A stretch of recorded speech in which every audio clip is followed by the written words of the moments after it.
Suscríbete a nuestro canal cliqueando en el botón rojo y en la campanita de activar todas las notificaciones para no perderte ninguno de nuestros programas e investigaciones exclusivas.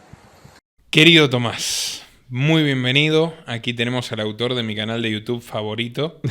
Así que siempre te tengo que incomodar con esto, pero es la verdad. O sea, yo adoro tu canal, me encanta lo que haces. Te respeto profundamente y por eso es un enorme placer tenerte acá, el gentilhombre. Bueno, Nico, muchísimas gracias por tener esta oportunidad para hablar nuevamente. Y así como acepto las flores que, que me decís recién, bueno, yo siempre contento de hablar con vos y considero que también tu espacio, tu canal, Los Liberales, es también un espacio muy estimulante. Por esa capacidad de traer a colación un montón de temas incómodos, si se quieres, desde la filosofía política, desde el periodismo, y buscar a veces esos elementos contradictorios, esas incoherencias, siempre enfocar en esos temas que a veces uno no le interesa o a veces no tiene tantas ganas de profundizar. Entonces hay un elemento disruptivo que ayuda mucho a pensar, ¿no? En todo. Para la persona religiosa, si se quiere, con respecto a las cosas que pasan en la iglesia, para el progresismo o el conservadurismo con respecto a los movimientos que están surgiendo y a veces las incoherencias que tienen con respecto a la política. Entonces yo creo que es un importante espacio para reflexionar y eso lo valoro mucho porque también se necesita de coraje para a veces marcar tantas de estas incoherencias o marcar tantos debates un poco llenos de barro, digamos. Por mi parte, admiro cómo vos trabajás para sintetizar de una manera increíble, por ejemplo, filosofías políticas enteras para poder entenderlas en un video de 1 hora o de 45 minutos, que la serie que hiciste de la Unión Soviética me parece sencillamente insuperable. Yo no he visto algo así. Yo que me crié leyendo historia y que disfrutaba de los documentales, por ejemplo, de History Channel o de Europa Europa y esos canales antes de que se pongan a hablar en History Channel de aliens y camioneros en Alaska. Y lo que más me sorprende es que es el labor de un solo hombre. O sea, de alguien que estudia medicina, que estabas hasta hace poco estudiando periodismo, ya Sí. te recibiste, y sos vos. Sos vos para editar, para elegir las imágenes, que yo no sé cómo las encontrás, sinceramente, porque encontrás imágenes muy precisas para ilustrar e incluso musicalizando, lo cual ya me parece que es otro trabajo extraordinario. Sos un poco Chekhov, ¿no? Que te influenció a ser médico y humanista a la vez, ¿no? Interesarte por ambas cuestiones, pero es algo absolutamente escaso en el mundo de hoy.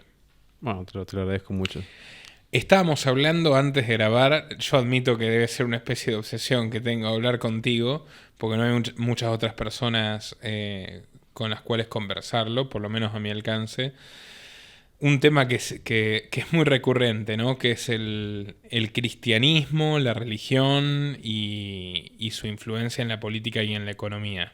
Yo, como todo el mundo sabe, soy abiertamente escotadiano y adhiero bastante a las tesis que se expresan en el tomo 1 de Los enemigos del comercio, una historia moral de la propiedad, que si bien no se centra exclusivamente en la relación del cristianismo y las formas de pensamiento que prefiguraron al socialismo moderno, sí les otorga una buena extensión de ese libro, muy documentado. Y bueno, tenemos matices en nuestras perspectivas que son complementarios desde mi punto de vista. Y bueno, podríamos conversar un poco de esto que tantas veces hemos hablado en privado, en público. Vos me recomendaste un libro de Peter Brown, correcto, que es Por el ojo de una aguja, que es un trabajo historiográfico de ¿qué época más o menos? No abarca el cristianismo más primitivo en base a que, digamos, esas primeras comunidades no hay muchos registros, digamos, históricos con respecto a los detalles. Si bien hay algunos textos que a mí me parecen muy interesantes, como la Didaché, que es una especie de catecismo muy temprano, que tiene, al ser una especie de catecismo, enseñanzas con respecto a qué hacer con los bienes, qué hacer sobre la limosna, qué hacer con respecto a la propiedad, a la pobreza. Es un texto que es interesante, pero el texto de Peter Brown principalmente se enfoca en el siglo III, en el IV, en el V y en el proceso de cristianización del Imperio Romano. Así que está enfocado principalmente en la cristianización del Imperio Romano. Y A ver, la versión, por ejemplo, de Edward Gibbon, que es un prominente historiador clásico sobre este tema, bien acotaste hace un rato, de hace más de 2 siglos, ¿no? Ujú. Británico, que investigó exhaustivamente la decadencia del Imperio Romano, es que la cristianización acompaña su etapa final. Yo podría decir que montado sobre una base de una eclosión o de una crisis económica y material, en la cual tenías un imperio que había crecido, de hecho durante la Pax Romana había mantenido un statu quo continental en Europa, donde se derrochaba con gran opulencia, y ahí ya hay un elemento precristiano, Ujú. vagamente parecido a lo que hoy podríamos entender como estado de bienestar o keynesianismo, el pan circenses, Sí. pan gratis, opio gratis a los ciudadanos de la urbe principal de Roma, entretenimiento gratis en el Coliseo y tal. Todo esto montado en una economía que era fundamentalmente expansionista, una economía de guerra y de conquista, que si bien por supuesto tenía un desarrollo comercial, su desarrollo comercial e industrial era muy bajo en comparación a sus capacidades. O sea, era una sociedad clerical militar en el sentido de que primaba lo que podías obtener conquistando otros pueblos. Sobre una especie de contrato tácito, que está reflejado, por ejemplo, en la figura de Poncio Pilatos, me parece a mí en la Biblia, que es cobrarte un tributo pagable y mantener, digamos, permitir que conserves tus costumbres, incluyendo cuestiones jurídicas, ¿no? Pueblo conquistado, lo cual hace un poco más tolerable la regencia romana. En fin, ahora, cuando ya no hay territorios para conquistar que sean rentables, se embarcan en la guerra con los anglos, o sea, tienen que atacar una isla, aseguir una isla por mar de la cual que pueden sacar madera, carísimo transportarla en esa época. Cuando llegan a los límites de ese modelo económico y Roma comienza a decaer drásticamente y el nivel de vida al que estaban acostumbrados no es pagable, se empieza a buscar, y esto está bien documentado en el libro Escotado desde mi punto de vista, se empieza a buscar desesperadamente la forma de convencer a la gente de que se mantenga unida bajo ese paradigma un poco más asfixiante, porque los tributos tienen que ser más altos, lo que vas a recibir a cambio es mucho menos, se comienzan a deteriorar las infraestructuras que eran majestuosas, y es ahí donde los cristianos pasan de ser perseguidos a suscitar la atención de los patricios, al menos de una parte de la élite romana, y va a terminar determinando, al menos de acuerdo a esta tesis, lo que es la cristianización, adoptar una religión que te dice los últimos serán los primeros, la pobreza en esta vida y la esclavitud en esta vida se va a recompensar en la siguiente. Una de las cosas que plasma Escotado es que él entendía antes de lanzarse a esta investigación de 20 años que el cristianismo había crecido en detrimento de la esclavitud, y es al revés. A medida que el cristianismo se fue expandiendo la esclavitud. En la Roma precristiana, la ecuación en sus mejores tiempos era de un esclavo por cada 10 hombres libres. Y en la Roma ya cristianizada y avanzada, incluso post-Constantino de la partición, era al revés. 10 esclavos por cada hombre libre. Y no era un modelo económico sostenible porque la mano de obra esclava no trabaja con los mismos incentivos que el hombre libre, que va a poder participar o disfrutar de buena parte del fruto de su trabajo. Entonces ahí esa condena a la riqueza y esa exaltación de la pobreza terminan transformándose en una religión obligatoria que a su vez determina, y esto es Gibbon, el hartazgo de muchos pueblos que ven que ya no pueden conservar sus costumbres y sus credos anteriores, que están amenazados, hay una avanzada sobre lo que les queda de riqueza o de patrimonio, y eso influye mucho en la destrucción de Roma, ¿no? En el fin de las lealtades regionales. ¿Vos cómo ves este fenómeno? Porque tenés una lectura distinta. Bueno, podríamos abordar varias cosas de las que dijiste. O sea, por un lado, en el análisis de la caída del imperio, actualmente digamos que historiográficamente hay como dos tesis que por lo general son no tan apoyadas con respecto a la caída. Existen tesis que se las denominan catastrofistas, ¿no? Estas ideas de que realmente el colapso del Imperio Romano fue una cuestión catastrófica y que de alguna manera fue un derrumbe total de todas las instituciones, de la economía, del mercado, etcétera. Y existe incluso unas tesis también muy minoritarias que dicen, no, de hecho, el Imperio Romano prácticamente nunca cayó. El Imperio Romano fue una lenta serie de cambios, también asociado a los grupos que tuvieron también un rol de poder. Entonces simplemente hubo cambios institucionales, pero realmente nunca hubo un gran crash de ese imperio. Actualmente uno de los historiadores contemporáneos más populares, que ha ganado mucha importancia su tesis, es Christopher Wickham. Y él un poco lo que intenta hacer es buscar un balance entre estas dos tesis y principalmente lo divide un poco de forma regional.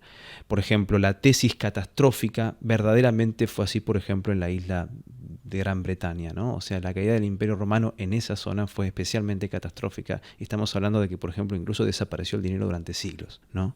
En parte esto asociado, y si lo analizamos un poco la tesis de Wickham, en parte está asociado a la distinta infraestructura política, institucional, económica que tenía el imperio y cómo de alguna manera quedaron estos centros que quizás eran un poco más autónomos o quizás por el poder, por los recursos que manejaban, y otras zonas que dependían mucho, más periféricas, donde el desenlace fue completamente catastrófico. Y también hay que evaluar en este sentido, por supuesto, una vez que comienzan las invasiones, los saqueos, cómo en estas relaciones de dependencia, tanto de económicas, de transporte, cómo existían muchas ciudades que tenían una gran cantidad de habitantes, pero que en realidad esos habitantes, muchos de esos alimentos eran subsidiados, venían desde, por ejemplo, desde Egipto, venían desde el norte del África, y cómo, por ejemplo, ante la invasión de los vándalos, posteriormente en Bizancio con respecto a la invasión árabe en Egipto, por ejemplo, cambió completamente la economía y por lo tanto había una estructura social, una forma de vivir, una urbanidad romana que era incompatible una vez que tenemos estas alteraciones con respecto a los saqueos. En lo que refiere, hay un elemento que vos decís con respecto a qué ocurre con respecto al cristianismo y la clase romana cuando empiezan a pasar estas cosas. Y es muy interesante eso, porque Peter Brown, de alguna manera, también explica ese contexto de grieta que se forma, especialmente, por ejemplo, en las familias patricias del norte de Italia. Empezó a ser muy común la tesis de nosotros estamos así gracias al cristianismo. Pero era la tesis de ellos. O sea, nosotros abandonamos a los dioses romanos, nosotros abandonamos nuestras costumbres, nuestras tradiciones, nuestras instituciones, y por lo tanto nos están castigando. O sea, Roma se está cayendo por culpa de que hemos hecho una apostasía de nuestra fe, ¿no? Y ahí viene también una retórica cristiana, encabezada famosamente, por ejemplo, por San Ambrosio, que va a ser también el maestro, digamos, de San Agustín, donde ahí comienza también una crítica enorme a la riqueza de los patricios, comienza una crítica también al estilo de vida romano, a la opulencia del romano, que, dice Peter Brown, no tiene que interpretarse como un elemento teológico, por ejemplo, las palabras de San Ambrosio, sino como este profundo conflicto retórico, este enorme conflicto discursivo que se vivía en Italia, por ejemplo, en la época de las invasiones, entre, por un lado, una clase patricia que decía que el cristianismo era el responsable de estar generando la decadencia de Roma, y un cristianismo, a su vez, que criticaba en la clase patricia y su opulencia, su carácter aristocrático, etcétera, etcétera, en realidad, digamos, esa degradación moral o cultural a la que de alguna manera hacían referencia un poco los cristianos. Así que ese conflicto discursivo está. Yo lo que quizás no haría, que no sé si tampoco dirías que Escotado lo hace, sería hacer una relación unicausal entre, obviamente, digamos, ya llamémosle esos cambios culturales que se produjeron por la cristianización con la caída. Yo en este sentido diría lo que dice Peter Brown, que ante todo fue una pseudo metamorfización. O sea, pseudo porque mucho de lo que vivía en Roma sobrevivió, y porque en realidad, como bien dijiste, había elementos socialistoides, había elementos, diríamos, hasta populistas, había elementos... Totalmente. Y en realidad lo que pasó no es que el cristianismo vino a romper con eso. Simplemente, por decir así, cambiaron los nombres, ¿no? De la cura Anonae, que tenía un elemento más de alimentar a la plebe, lo que sea, cambió antes como toda una ética romana, civil y de urbanidad y de un montón de valores propios de la aristocracia romana, que nosotros ya no podemos empatizar porque son otros. Cambió al dios proveedor. Cambió por una cuestión de la empatía, de la ayuda al pobre, de la dignidad del pobre, etcétera, de la pobreza evangélica, cambió argumento. Pero en la base, lo que señala Peter Brown es que no hubo una ruptura. Hubo hasta cierto punto, es por eso dice pseudometamorfosis. Exactamente, una pseudometamorfosis. Pero ¿por qué el cristianismo, por ejemplo, y no digo un ejemplo ya que los romanos llegaron a Persia, el zoroastrianismo? Porque el cristianismo proveía, estoy totalmente de acuerdo con vos, que no es unicausal. De hecho, lo que te digo yo, me parece que Gibbon ve que la adopción del cristianismo es un síntoma de una búsqueda desesperada de soluciones, de paliativos a la decadencia, pero para mí obviamente recogen, uno, que es una doctrina universal. Alguien dijo, es judaísmo sin prerrogativa de sangre, o sea, cualquiera puede hacerse cristiano, cualquiera, bueno, y en esas épocas especialmente aceptando bastante severidad, cuando fueron perseguidos la persecución, de por sí la donación de los bienes, ¿no? También a la comunidad, esa forma de vida bastante dura, pero es una matriz. Yo entiendo que vos decís, la teología no es política. Lo que yo te decía antes era, pero puede ser utilizada políticamente, ha sido históricamente utilizada políticamente, porque la política tiende a utilizar todo lo que sirva en su favor. Y si la prioridad política de Roma era mantenerse y no eclosionar, no desaparecer, ante un problema que era que los que no eran pobres pasan a ser pobres y los que no eran esclavos por deudas pasan a ser esclavos, y una ideología que te diga, o una religión que puedas ideologizar en términos de decirte, será santificada y premiada tu pobreza y tu sufrimiento y tu dolor, es útil. O sea, yo entiendo eso. Los padres de la iglesia son muy severos. Vos dijiste la desaparición del dinero en Inglaterra. Hay edictos, sucesivos edictos prohibiendo el comercio, el acopio de dinero. De ahí el tesoro, si querés, arqueológico, que es cientos de miles de europeos enterrando sus pocas monedas. Correcto. Porque ya no las podían utilizar porque estaba prohibido legalmente y religiosamente. O las colgaban en las paredes, como el único adorno en sus casas. Pero esa desaparición del dinero tiene una base, la condena moral que hace la iglesia al dinero, y eso a su vez tiene un origen. Podemos ir un poquito más para atrás.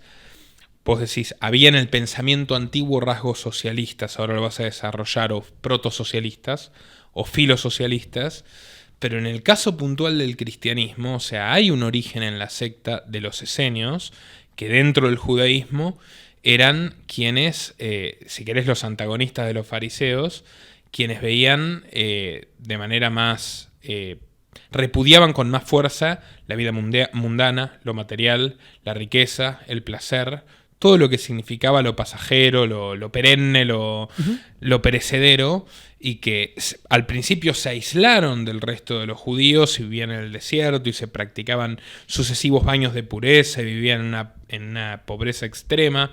Algunos incluso morían de desnutrición voluntaria por los ayunos a los que se imponían, pero sí. Luego pasan a una postura combativa.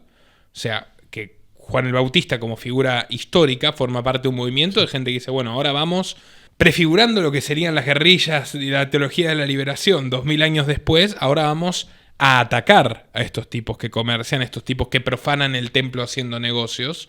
Y de esa secta esenia surge Jesús, primo de Juan el Bautista.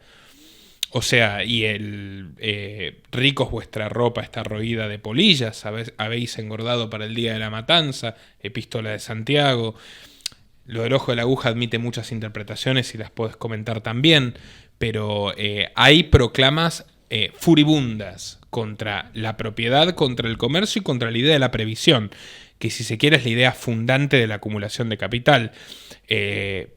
Dios te va a tirar el maná del cielo y si vos no estás confiando en que la providencia te va a rescatar, estás siendo un hereje. Está también esa idea. Y yo creo que todo ese corpus teórico del cristianismo primitivo, reforzado por neoplatónicos, por cuando el cristianismo entra en contacto con los filósofos griegos de la época, incorpora muchos elementos. El Espíritu Santo tiene una raigambre platónica, por ejemplo, que también tenían esos sesgos. Bueno, se compone esa forma de pensar la vida un tanto pobrista desde mi punto de vista, que que intenta el Imperio Romano incorporar como un paradigma común que permita preservar el status quo, y no lo logra. No lo logra pues genera mucho enojo, además, entre quienes tenían libertad de costumbre y ahora le estás diciendo, bueno, vas a tener esta religión que es la religión del Estado, es la religión del imperio. Eso, por ejemplo, determinó fricciones con los germanos que no habían tenido antes. Pero bueno, ¿cómo lo ves vos? O sea, tengo muchas dificultades con respecto a la cantidad, digamos, de tesis que estamos manejando. Por un lado, si también pudiese hablar con Escotado o con distintas personas o académicos que defienden esta tesis, yo le preguntaría con respecto al pobrismo, ¿no es la crítica al pobrismo una crítica desde alguien que vive en el siglo XXI? Es decir, cuando nosotros vamos y hablamos con el campesino romano, es decir, ¿hay una justificación de la situación económica en la que él está? ¿O en realidad, durante toda la historia, la miseria fue la norma? ¿No es el cristianismo en parte una respuesta a esa miseria que era la norma? A veces hoy vemos, quizás pienso yo, la pobreza o la miseria absoluta como la anomalía en un mundo de enorme crecimiento material. Yo quizás me posiciono en el Imperio Romano y salgo de Roma y yo veo en realidad la riqueza como la anomalía frente a la enorme miseria. Y yo creo que un poco, desde el punto de vista meramente retórico y espiritual, me parece que el cristianismo un poco va a eso. Es decir, yo no sé si tiene hasta qué punto tiene tanto sentido, al menos al campesino romano, que el hecho de que se conforme con esa vida de supervivencia sea suficiente como para apoyar o no un régimen, porque me parece que eso fue, digamos, el estado de la humanidad hasta hace quizás 300 años. Esa es una crítica que yo haría desde el punto de vista, a ver si estamos acá cometiendo de alguna manera un juicio retrospectivo, por una parte. Eso no quiere decir, por supuesto, que haya distintas actitudes dentro del cristianismo que puedan haber tenido un impacto enorme en la política, y eso estoy de acuerdo. Rothbard tiene una intuición muy interesante cuando analiza el fenómeno, y es el elemento escatológico. Ustedes saben que, digamos, el cristianismo como tal, a diferencia quizás de otras ideas espirituales que han tenido un inicio y un fin, el cristiano, en el orden de las cosas, de la gran narrativa cósmica, seguimos, al igual que el judaísmo, porque la muerte y resurrección de Cristo tiene dos elementos. O sea, hay un primer paso que, digamos, el cristiano cree que ocurrió fehacientemente hace 2000 años, pero en la cosmovisión general todavía no terminó. Hay una doble escatología en este sentido. O sea, Cristo vino y resucitó, ¿y ahora qué? Cuando analizás desde el punto de vista teológico, eso te genera un enorme problema. En parte porque Dios vino a ser crucificado, no tiene ningún tipo de coherencia, hasta que vos no tenés el elemento doble escatológico. Y es la venida, la segunda venida de Cristo. Y lo que eso supone, porque eso te cambia absolutamente toda la historia. Y yo creo que, de hecho, nuestra noción de historia está completamente determinada por la escatología cristiana. La historia es Dios con la antigua alianza, ese primer elemento, ese primer acercamiento a la humanidad, el nacimiento, la vida, la muerte y resurrección de Cristo, y ahora tenés una tercera etapa, que es una especie de impas histórico, hasta la segunda venida. Y eso te supone un elemento enorme de incertidumbre y elementos hacia el futuro que son muy interesantes. Para Rothbard, en parte, las actitudes de los cristianos estaban un poco asociadas a esto. Los evangelios son muy claros de que al menos los primeros cristianos pensaban que esta segunda venida era inminente, especialmente por algunas frases como no va a haber generación antes de...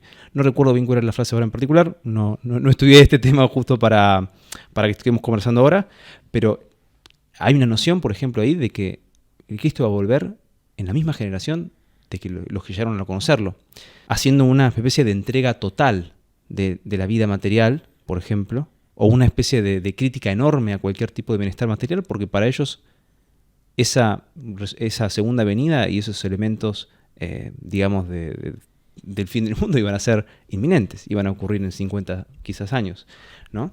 Eso es un elemento que Rothbard lo tiene en consideración, por ejemplo. Es una raíz judía que viene, Amós, el profeta más antiguo, malditos los que disfrutan tranquilamente, porque ellos también estaban esperando a su Mesías. Hay un elemento de esto enorme, exactamente, de generar casi un estado de enorme ansiedad frente a una venida que al menos al comienzo parecía inminente.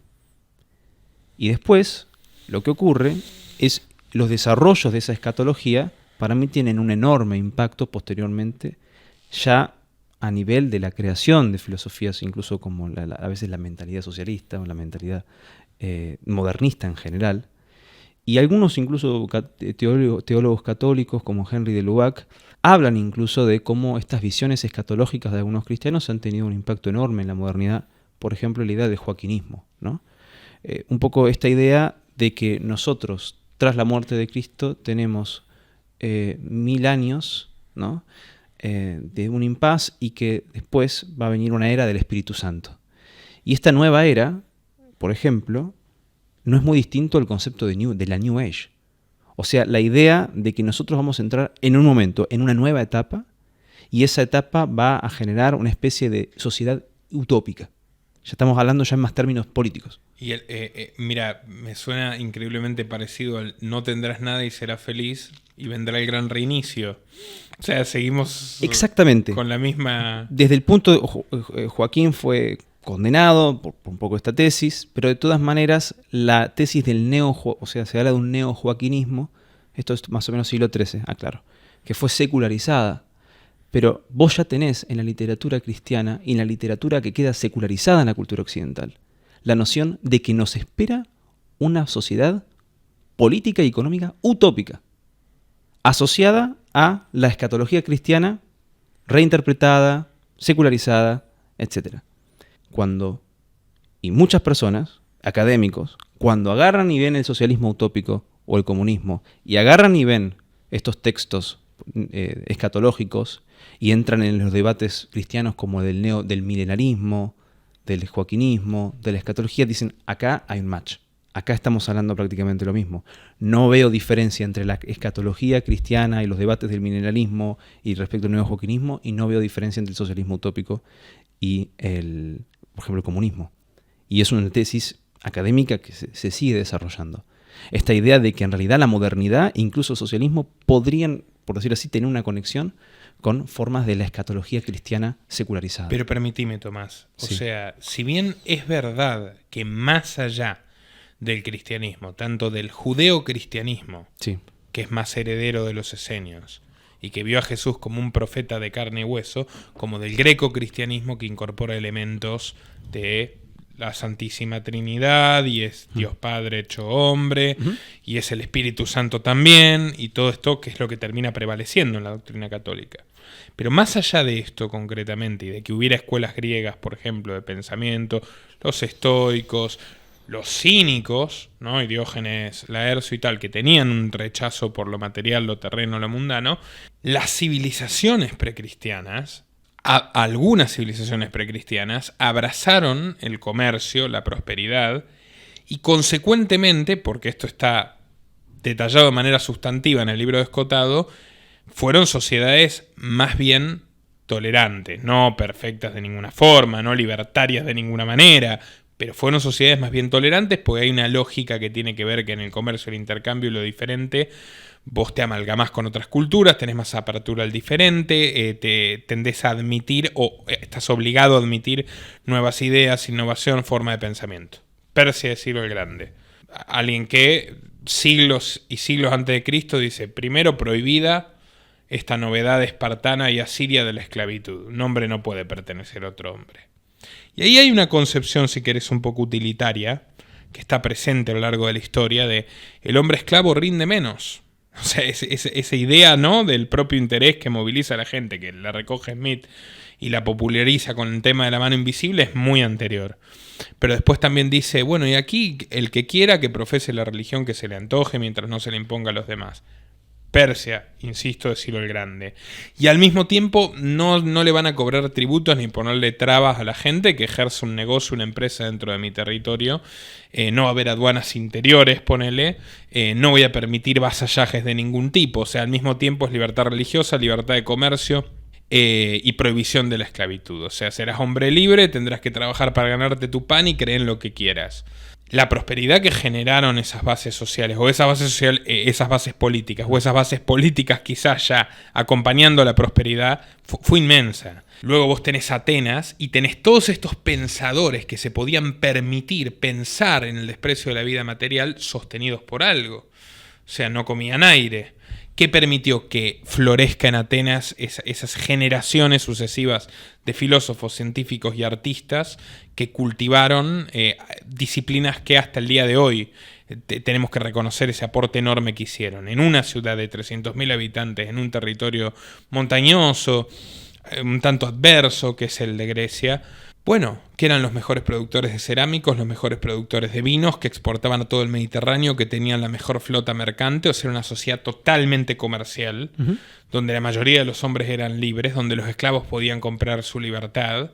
En contraste a una Esparta que era absolutamente lo contrario, era una sociedad cuartel, donde los hombres para casarse y para procrear tenían que hacer un simulacro de violación porque deificaban la imposición, la conquista, la violencia, la fuerza bruta sobre el intercambio, llamarle la prosperidad compartida, más pacífica, más prosaica de los atenienses. Bueno, y Roma tiene sus mixturas. Roma tiene una defensa hasta cierto punto de la propiedad, tiene unos banqueros que irónicamente son los judíos no esenios, son fariseos que se van de sus tierras como Alejandro Lisímaco, que son los primeros banqueros, digamos, de la era romana, pero al mismo tiempo tiene unos patricios que dicen nuestro origen no fue este, nuestro origen fue pelear. De ahí viene también el odio total a Cartago. Cartago es Fenicia extendida, es una sociedad que prospera enfrente, geográficamente, donde está Túnez, del Imperio Romano en base al comercio, que las colonias no son territorios conquistados, son ciudades construidas desde cero en distintos puntos del Mediterráneo, por ejemplo en la península ibérica, y el Cartago del Enda Est, Cartago debe ser destruida. Hay ahí una guerra cultural, donde Catón el Viejo dice, estos tipos representan todo lo contrario a nosotros heroizamos la espada, en eso eran parecidos a los espartanos, y ellos heroizan, no sé, las monedas de plata y de oro, y hay que arrasarlos, y se embarcan en las guerras púnicas. ¿A qué quiero ir con esto? Que esa antinomia hegeliana, esa dialéctica hegeliana que plantea Escotado entre sociedades comerciales y sociedades más autoritarias, que él llama clericales militares, se suspende en buena parte de Europa con la cristianización forzosa de Roma, que luego es increíble porque los bárbaros se cristianizan, o sea, no lograron preservar el Imperio Romano, pero la cristiandad quedó. Y bueno, el feudalismo, que son muchas etapas históricas en distintos lugares, y ahora vos te desarrollalo ampliamente, pero tiene una matriz común, que es la Edad Media cristiana, que no son sinónimos, porque hay cristianismo antes y después de la Edad Media, etc., pero la Edad Media cristiana no admite el dinero. Y McCormick, que es un profesor escocés que digitalizó toda la literatura medieval de la que disponían los archivos de la universidad, que era buena parte de la que existía en el mundo, pues la mayor biblioteca medieval la que utilizó y demás, vos encontrás que hay centenares de miles de menciones a la palabra Dios, esclavo, guerra, señor o rey, y a partir del siglo VI decrece drásticamente la mención de la palabra mercator, que es comerciante, de la palabra comercio, de la palabra dinero, de la palabra herencia, de la palabra propiedad.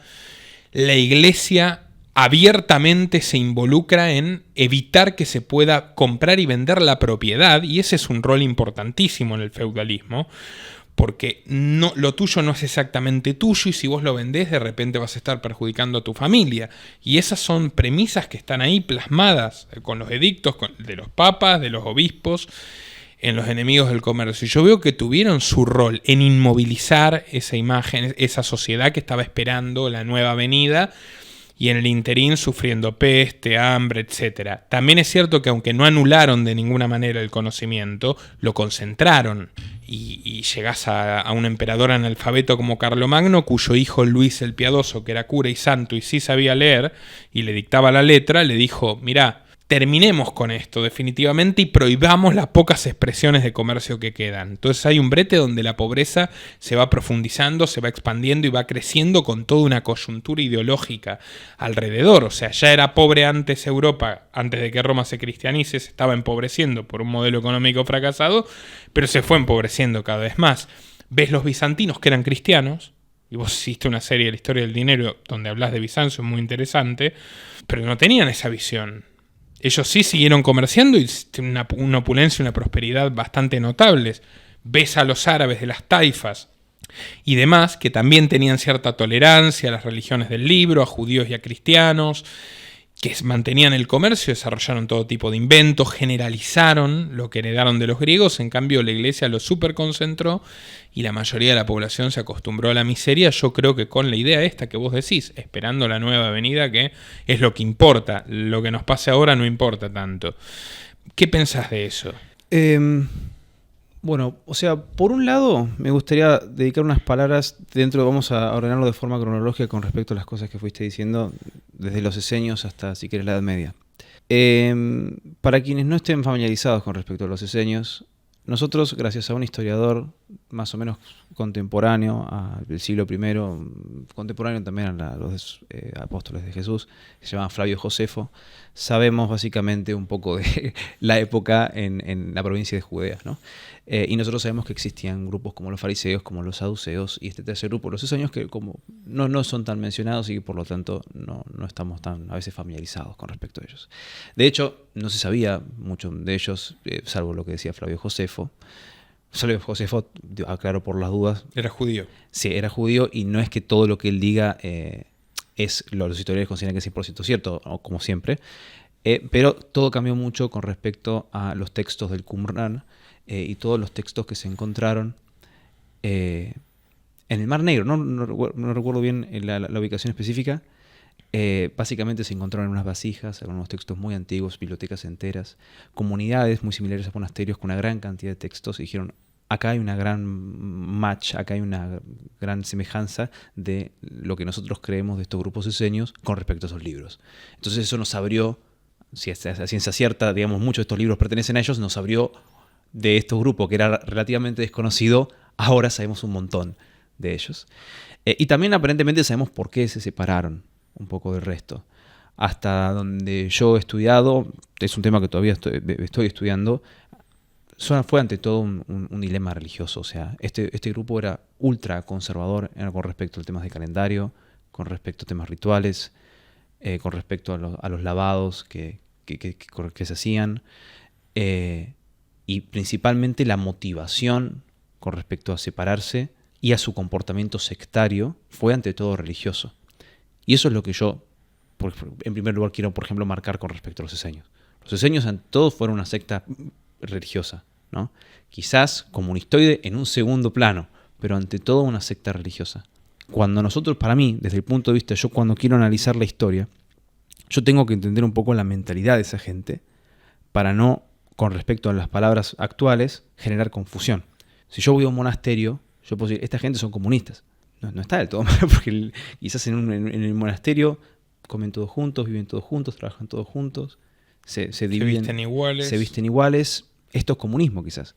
Pero no, es gente religiosa que pueden tener, digamos, semejanzas en algunas cosas de cómo viven o cómo se comportan, pero las motivaciones o los fundamentos son distintos, ¿no? Ante todo, un monasterio es una comunidad religiosa que está basada bajo fundamentos o aspiraciones o objetivos religiosos, y es diferente, sería a una comunidad política o una ideología política, que dentro de todo en la historia las ideologías políticas son relativamente recientes. Pero no es un microcosmos político, un monasterio también, donde hay una autoridad, hay gente que manda y obedece, hay unas normas comunes, digo. Yo creo que no necesariamente. Es decir, depende acá cómo lo quieras argumentar. Uno podría decir, es la familia una comunidad política, se puede discutir, ¿no? Una familia grande, por ejemplo, donde quizás como vivían, bueno, o al menos yo que sé, mis bisabuelos en Italia, donde estaba el bisabuelo, tenía 12 hijos y 20 nietos, y realmente se comportaba como un jerarca. Quizás no era muy distinto el bisabuelo al abad en ese sentido, ¿no? Con respecto a la autoridad que ejercía y también cómo manejaba la economía, cómo manejaba todo, ¿no? De la familia. Entonces, yo un poco me gustaría hacer esa salvedad, Porque quizás una persona que nos está escuchando pueda sentir, por ejemplo, la tentación de decir, bueno, sí, porque los monjes son comunistas. Entonces yo diría, no. O sea, primero, los monjes son religiosos. Que tengan, digamos, semejanzas, la vida monástica con respecto al comunismo es otra. Y yo ahí les diría, lean, por ejemplo, a Peter Brown, que le ha dedicado muchísimo de su trabajo al estudio del monasticismo, para realmente hacer esos matices, ¿no? Y para no caer en deformaciones graves con respecto a eso. Y yo diría, lo que vos decís con respecto a cómo, desde el punto de vista político, las distintas leyes, los distintos marcos legislativos que existieron en los antiguos imperios o los antiguos reinos, tuvieron un rol enorme a la hora del desarrollo material de esos reinos, es cierto. Es indiscutible eso. Pero más allá de eso, digamos, para mí está muy asociado a un contexto histórico, un contexto cultural, quizás a los propios valores que podrían también diferenciarse entre Esparta y Persia. Podríamos hablar, por ejemplo, creo yo que esto es un poco jodido desde el punto de vista histórico, lo que voy a decir, pero hay una gran afinidad entre el zoroastrismo, por ejemplo, y el cristianismo. Sí. Enorme. Hasta cierto punto se debate de que, ¿viste? Para dónde, si hubo una influencia del zoroastrismo al cristianismo, si hay mucho del cristianismo en el zoroastrismo también, hay un debate de eso. Pero también tenés el común denominador de la influencia de las antiguas religiones egipcia y babilónica, especialmente babilónica. También. ¿No? Entonces, bueno, son elementos que podríamos discutir, si querés también, hasta la misma espiritualidad egipcia y babilónica con respecto a la de Grecia o con respecto a los pueblos que vivían en la península ibérica, ¿no? Y cómo eso tiene un enorme impacto quizás a nivel de los valores que eligieron y cómo eso también tuvo un impacto en el desarrollo político. Yo simplemente, reconociéndolo e intentando hacer un análisis lo más científico de cuáles fueron esas políticas que pudieron intervenir o no en la Edad Media, por ejemplo, a generar más pobreza o menos pobreza, y sin tampoco caer en una especie de apología al contexto del entorno, que fue también algo que algunos historiadores han hecho, y por ejemplo la pérdida de el Mediterráneo por parte de los árabes, o la pérdida del comercio en el norte por parte de los vikingos, etcétera, etcétera, ¿no? Quiere decir que la pérdida de la Europa cristiana del Mediterráneo en favor de los árabes, ¿no? Claro, no, pero... Y del Mar del Norte en favor de los vikingos. Claro, pero no, por eso digo, no lo estoy diciendo como una excusa, fue una tesis que también fue popular como para poder explicar estos factores, ¿no? Perdimos el Mediterráneo, perdimos el Mar del Norte y esto nos hizo más pobres. Claro, esa fue una tesis que de alguna manera algunos historiadores han defendido y también han hecho algunas asociaciones con respecto a eso.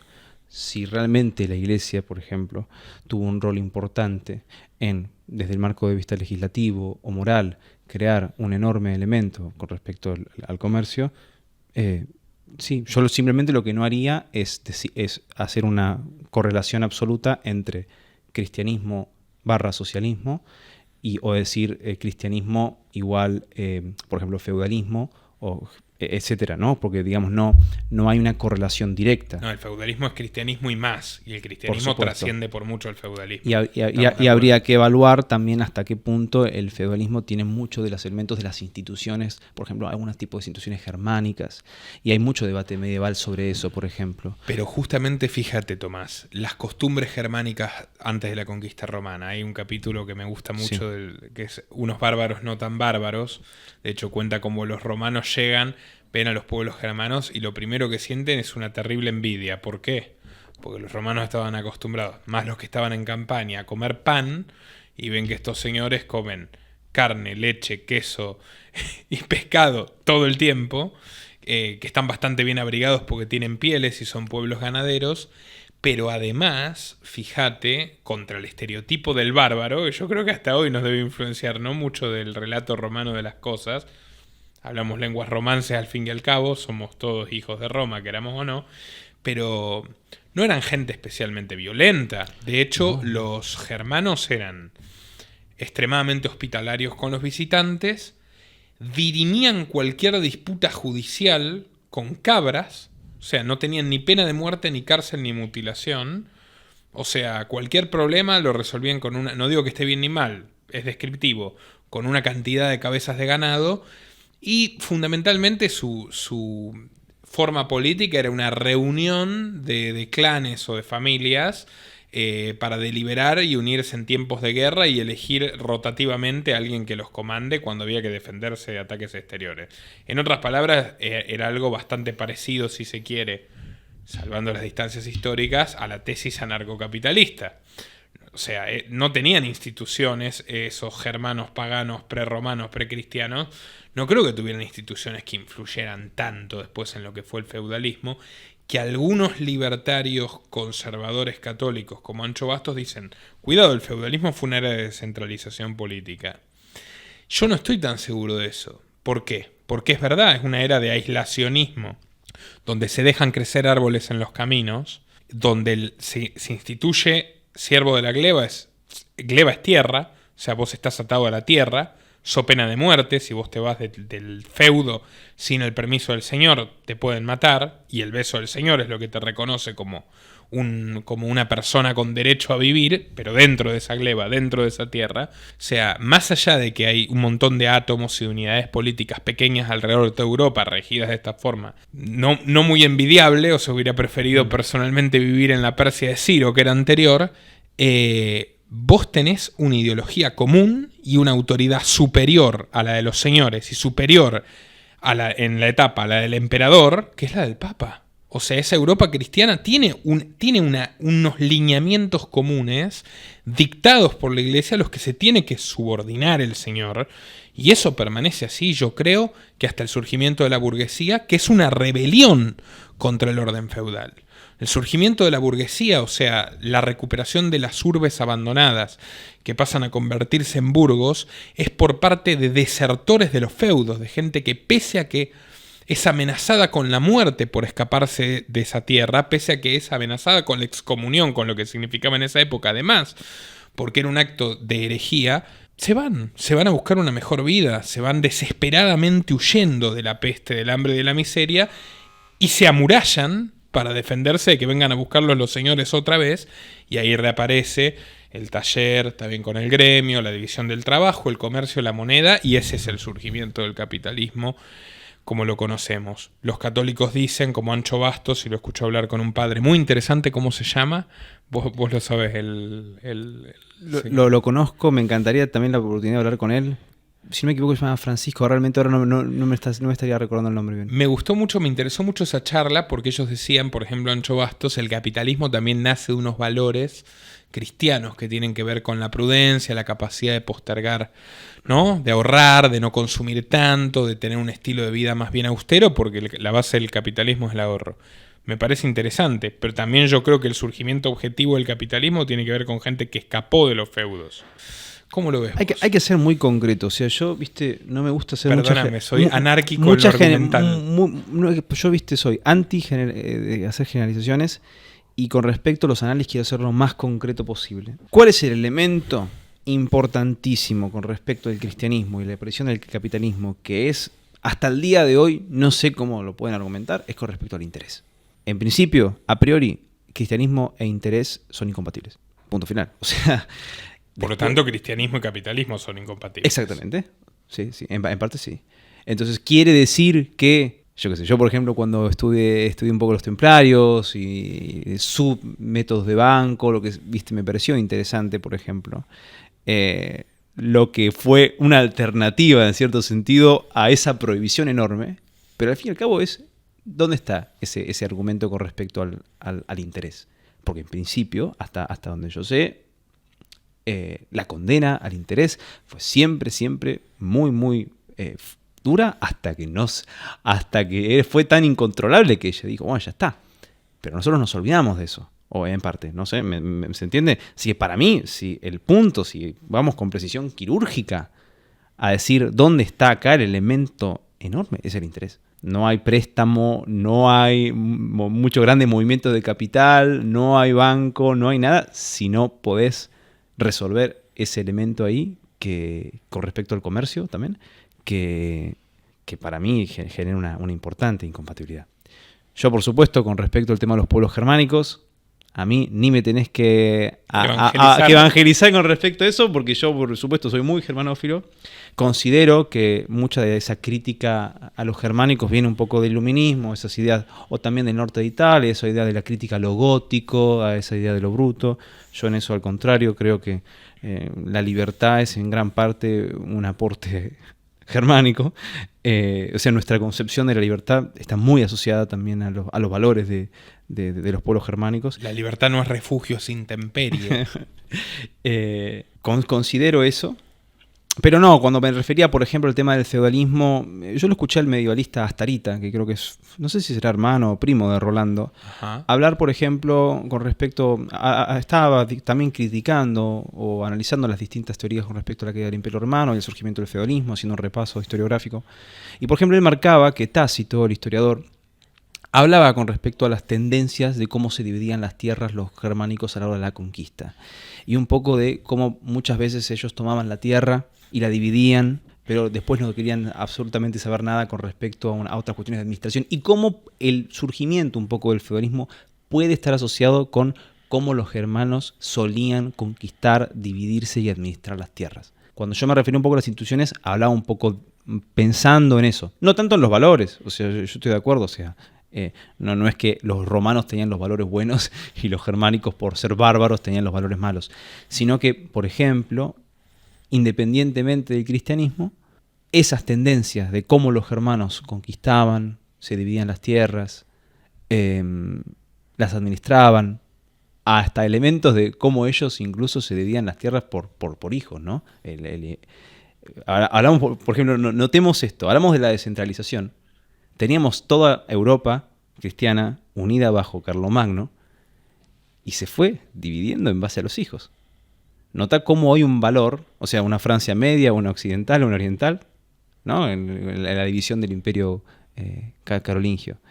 Noten como un elemento completamente cultural, cómo funcionaba la herencia en las culturas germánicas, terminó de configurar Europa, ¿no? Entonces yo a veces pienso en ese tipo de cosas, o por ejemplo también cómo administraban la tierra y cómo eso tuvo un impacto enorme en lo que muchos hablamos del feudalismo y el señorío.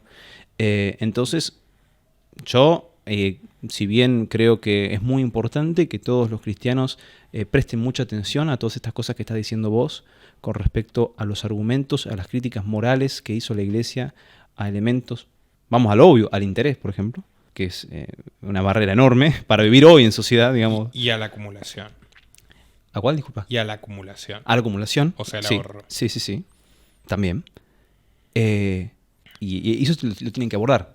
Que no quiere decir que, digamos, como hacía referencia antes, que el feudalismo como tal se agote en lo que diga la Iglesia o se agote en lo que diga el Evangelio. Por supuesto. Por ejemplo, por los casos que lo que expliqué recién, cómo los germánicos conquistaban, se dividían la tierra, la administraban, la herencia, todo eso terminó teniendo impactos enormes, incluso hasta que ahora existe una Francia y una Alemania. Eso pero, por supuesto. O sea, es el cristianismo aplicado además sobre costumbres preexistentes, en circunstancias históricas determinadas, con una serie de rivales y de condicionantes externos. Exacto. Pero, otra vez, yo creo que el hecho de un emperador analfabeto, único en la historia, ¿sabías, no? Carlomagno no sabía leer ni escribir. Con un hijo cura que le dice, le da letra de las cosas que tiene que hacer, y entre ellas prohíbe las últimas expresiones del comercio, y en el siglo IX vos tenés 30.000 veces la palabra esclavo, 200.000 veces la palabra Dios, pero 13 comercio, o sea, literalmente desaparece el comercio del mapa, y eso a su vez incide en que cada vez más gente muera de hambre, y a su vez eso, con el paso del tiempo, en que algunos digan basta, ya yo escapo de esto, no importa que me digan que esta es la vida santa, no importa que me digan que acá me tengo que quedar porque si no me matan, me voy. Bueno, son influencias que yo creo que hay que considerar. Luego viene, o sea, ¿por qué el cristianismo dejó de ser pobrista? Es el nombre de otro capítulo del libro, que también es sumamente interesante a considerar, porque todo el cristianismo, no es que surgió el protestantismo y desaparece el pobrismo, para nada. O sea, el catolicismo dejó de ser pobrista antes de que surja el protestantismo. Acá me gustaría que discutamos algo también. ¿Qué sería lo opuesto al pobrismo? Y yo creo que... Y si existe, porque otra cosa es lo que piense, o sea, lo que piensa o lo que argumenta Escotado. También lo que quiero preguntar es si existe, si estamos hablando de esta binomia, amigos del comercio, enemigos del comercio, que en parte podría ser un poco crítico en tanto que el comercio es algo necesario y por lo tanto es una cuestión de mayor o menor medida, no tipo de blancos y negros. Pero ¿existe una opuesto al pobrismo? ¿Existe una forma espiritual o una forma religiosa o una ideología reciente, digamos? Es que justamente todas las formas de pobrismo son románticas, son platónicas, son religiosas, son dogmáticas, y lo opuesto al pobrismo, que es el ejercicio no culposo del comercio, de la búsqueda de la prosperidad material y personal, es generalmente prosaica. O sea, son casi dos actitudes contrapuestas ante la vida. O sea, la búsqueda de la sacralidad, lo sublime y el deber ser sobre la realidad, y la aceptación de la realidad tal cual es y la operación lo más pacífica posible dentro de lo que sería la sociedad del contrato. O sea, lo que vos tenés mayormente, pues obviamente Atenas también se cansó un día de Sócrates y lo encerró en una jaula y le dio la cicuta como una atención porque si no lo hubieran dejado morir de sed.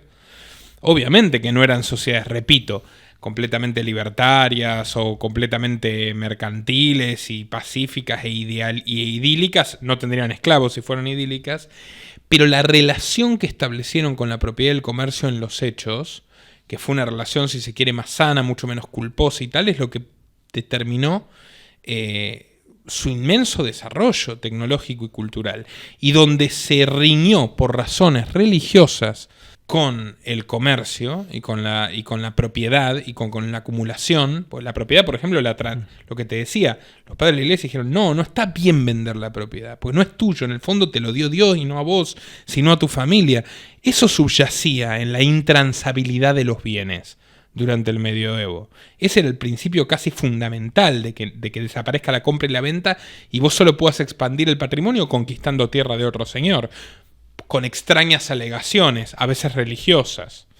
Entonces yo creo que esa oposición, esa disyuntiva, es entre una aceptación mucho mayor de que hay que prosperar y un rechazo, aunque en el fondo tengas que comerciar para sobrevivir. Un ejemplo para mí de la decadencia de lo que fue parte de esa Europa cristiana con un paradigma pobrista es que como no tenían moneda y como no producían bienes suficientes como para vender, solo para subsistir, y a veces ni eso, el siervo es un esclavo pauperizado, porque el romano al esclavo le debía las auxilia, techo, comida, cuidados mínimos. La relación del señor con el siervo es terrible. Mirá, vos te dejo esta tierra, trabajala, intentás sobrevivir, me vas a tener que dar una parte. Y en el camino te podés morir de hambre, y es lo que le pasó a buena parte de la población europea, que disminuyó un tercio en esos siglos. Bueno, pero había gente que, como no le quedaba otra opción, y esto me parece terrible, tenía que vender a sus hijos a los árabes o a los bizantinos, ya sea como esclavos o ya sea como prostitutas, y fue un fenómeno muy generalizado, en la desesperación total por obtener comida y no morir de hambre. O sea, para mí la relación que existe entre el cuerpo ideológico, religioso, todo lo que, si querés, entre la cultura de una sociedad y sus circunstancias materiales es muy profunda, aunque esté llena de matices y de contradicciones. Y un día los cristianos dijeron no, y es más, la iglesia misma dijo no, ¿sabes qué? La epístola de Santiago, sacala, la de ricos vuestra ropa está roída de polillas, habéis engordado para el día de la matanza, que entiendo es un hermano de Jesús, Santiago, no, esto no va acá. Tanto Reforma como Contrarreforma empezaron a disminuir mucho esa carga de condena y adaptarse a un mundo que decidió, si estaba postrado de rodillas, decidió erguirse y decir, bueno. Yo diría que eso ya, al menos Peter Brown comenta en parte de que cuando el Imperio Romano empieza a caer verdaderamente, la dinámica con respecto a la defensa, con respecto a la riqueza cambia también totalmente. Es decir, ese enorme y elemento punzante, esa crítica furibunda a la riqueza, al bienestar, a la acumulación, una vez que el imperio prácticamente ya cae, cambia enormemente el escenario y entramos en un escenario muy distinto, ¿no? Con figuras también distintas, que es un elemento que ahora no voy a recordar el nombre y lamento verlo.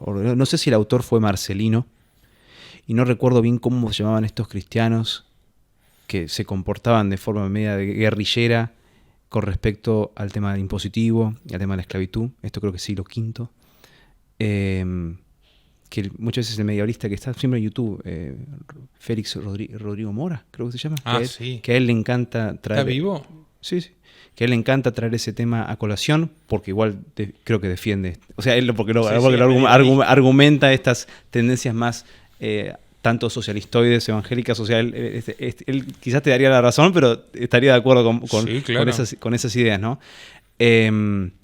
Entonces, yo creo que sí, ese elemento con respecto a los valores, al cristianismo de la riqueza, es un poco moldeable también con respecto a la cultura, ¿no? Quizás en un momento de mayor opulencia era más grande, quizás en un momento de mayor... Ahí viene quizás la parte, llamémosle si quiere utilitaria o cambio de énfasis, donde ahí se vuelve quizás más permisivo. Pero yo todavía tengo dificultades en este sentido en encontrar lo que sería la oposición al pobrismo, porque nosotros estamos por un lado observando este denominado pobrismo en distintas tendencias religiosas y espirituales, y vos me lo planteás para mí desde una cuestión prudencial de lo que es más gobiernos o regímenes en particular. Porque yo digo, si el cristianismo en Bizancio se comportó de X manera y en medieval ahí, entonces no tiene que ser el cristianismo la base común o los valores común para que se haya producido esto. Pero yo estoy de acuerdo en eso. Si el Islam tuvo tanto éxito, sobre todo en su época dorada, en parte en un comienzo también por adoptar, porque conquista. Cuando la península árabe invade Egipto, ellos toman su moneda, sus instituciones, todo. Como Roma con Grecia. Exactamente. Roma se heleniza, conquista y toma la cultura y los árabes hacen algo parecido. Y de hecho, el gran éxito de los árabes en mantener su poderío sobre Egipto fue, ¿qué les molesta a ustedes? Los impuestos. Ya está, no les cobramos. Fue así. Obvio que fue así, estoy seguro que no era por convencimiento moral, ¿eh? No, lo sé, pero notemos cómo... Y también me pregunto hoy, si acá hubo también un elemento utilitario, pero bueno, y si estuvo este elemento del Islam tan positivo, Bagdad en el siglo II, en el siglo XIII, farmacias, las universidades, bibliotecas, ciencia. Maimónides como rector de la Universidad de Egipto, que era judío. No, ¿qué pasó ahora? Y con respecto quizás a ejemplos más de espiritualidad oriental, no me siento tan cómodo quizás asociarlo poco, ¿no? Claro, con confucianismo, con budismo. La verdad que no me siento cómodo haciendo un análisis. Pero digo, no creo que la experiencia religiosa espiritual te pueda dar algo distinto a lo que Escotado considere como pobrismo. Pero Escotado no asocia cristianismo y pobrismo ad infinitum. Yo creo que señala concretamente una tendencia predominante al pobrismo que coincide con la cristiandad medieval. Uh-huh. Y literalmente te dice, y un día se acabó, felizmente. Y se acabó con remanentes y resabios igual. Uh-huh. Porque fíjate, claro, había catolicismo, antes no había hasta la Reforma solo había catolicismo en esa Europa occidental, también tenías el ortodoxo que no estaba tan reñido al parecer con el dinero y con el ahorro como el romano. Pero de las sectas, si no me acuerdo mal, del Ulster, que son unas sectas preanabaptistas más o menos, surgen unas rebeliones campesinas contra el capital, ya totalmente a destiempo. O sea, cuando ya ingresamos en el capitalismo, hay grupos cristianos campesinos que dicen esto es maligno, esto es pecaminoso. Correcto, ¿no? Thomas Müntzer era. Sí. Exactamente. Bueno, comunistas, tal. Sí. Y luego van a venir los comunistas protestantes. Ahí sí. Pero acá sí te digo, acá el contenido ya no es para mí religioso a 100% como los primeros cristianos. Acá para mí ya Thomas Müntzer, ya cuando nos acercamos a la modernidad, es contenido político. Pero ya es una tesis política, quizás inspirada en la religión, pero ya son Pero no tesis quiero picarte, políticas. Cuando hablábamos de los católicos no era político, pero cuando hablamos de los protestantes de la modernidad sí.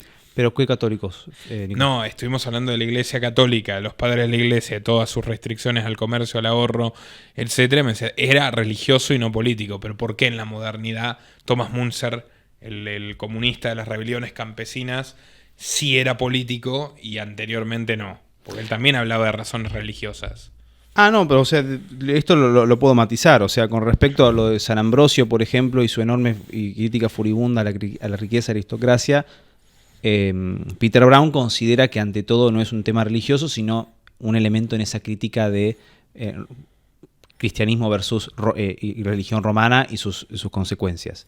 Y con respecto un poco a lo que sería la Edad Media, no buscar que hay de que toda la tesis religiosa es una tesis política.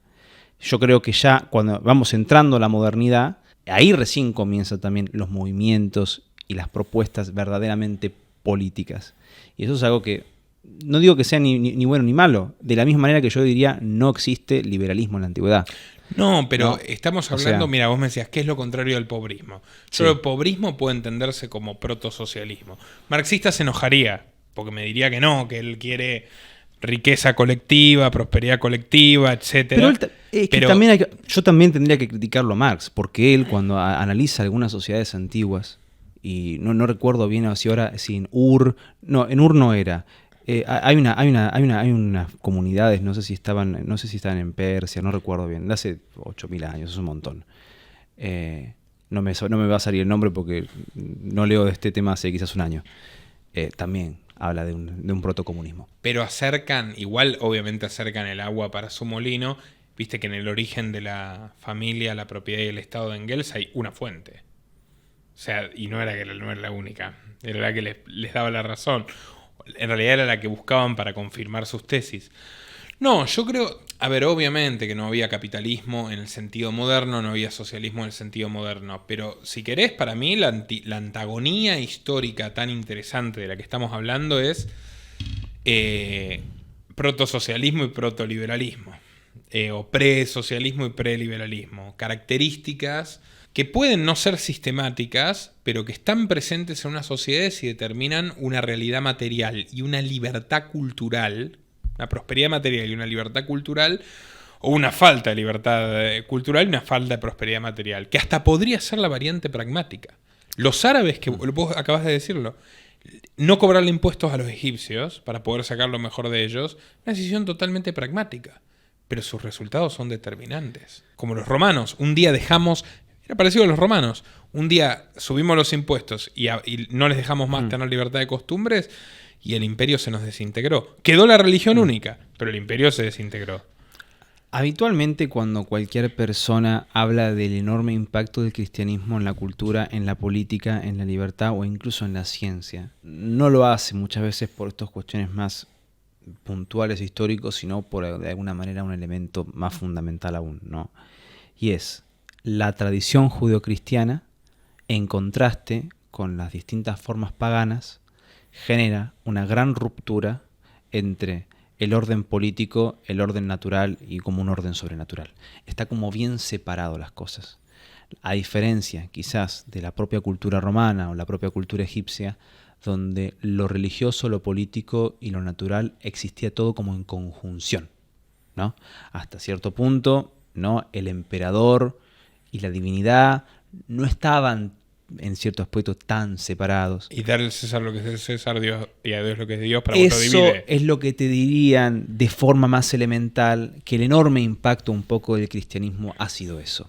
Ha sido, por un lado, y por fuera del universo, porque eso también es un elemento, digamos, a considerar, está Dios, ¿no? Que participa en la creación, pero luego tenés a un orden natural que incluye, si querés, todo el elemento biológico, donde Dios también participa, Dios participa en todo, pero no está, o sea, no hay divinidad, digamos, en Él lo en la dispuso, naturaleza, pero ya fluye. pero ya fluye, hay está fluyendo, pero no está asociado a una agencia directa, y un orden político que es ante todo también responsabilidad de los hombres. Cuando no escojan un rey, etcétera, etcétera. Es como que los hombres también somos los que formamos y disolvemos nuestros gobiernos y cómo nosotros nos organizamos. Y eso es lo que te argumentaría que en su momento, no ahora, ¿se entiende?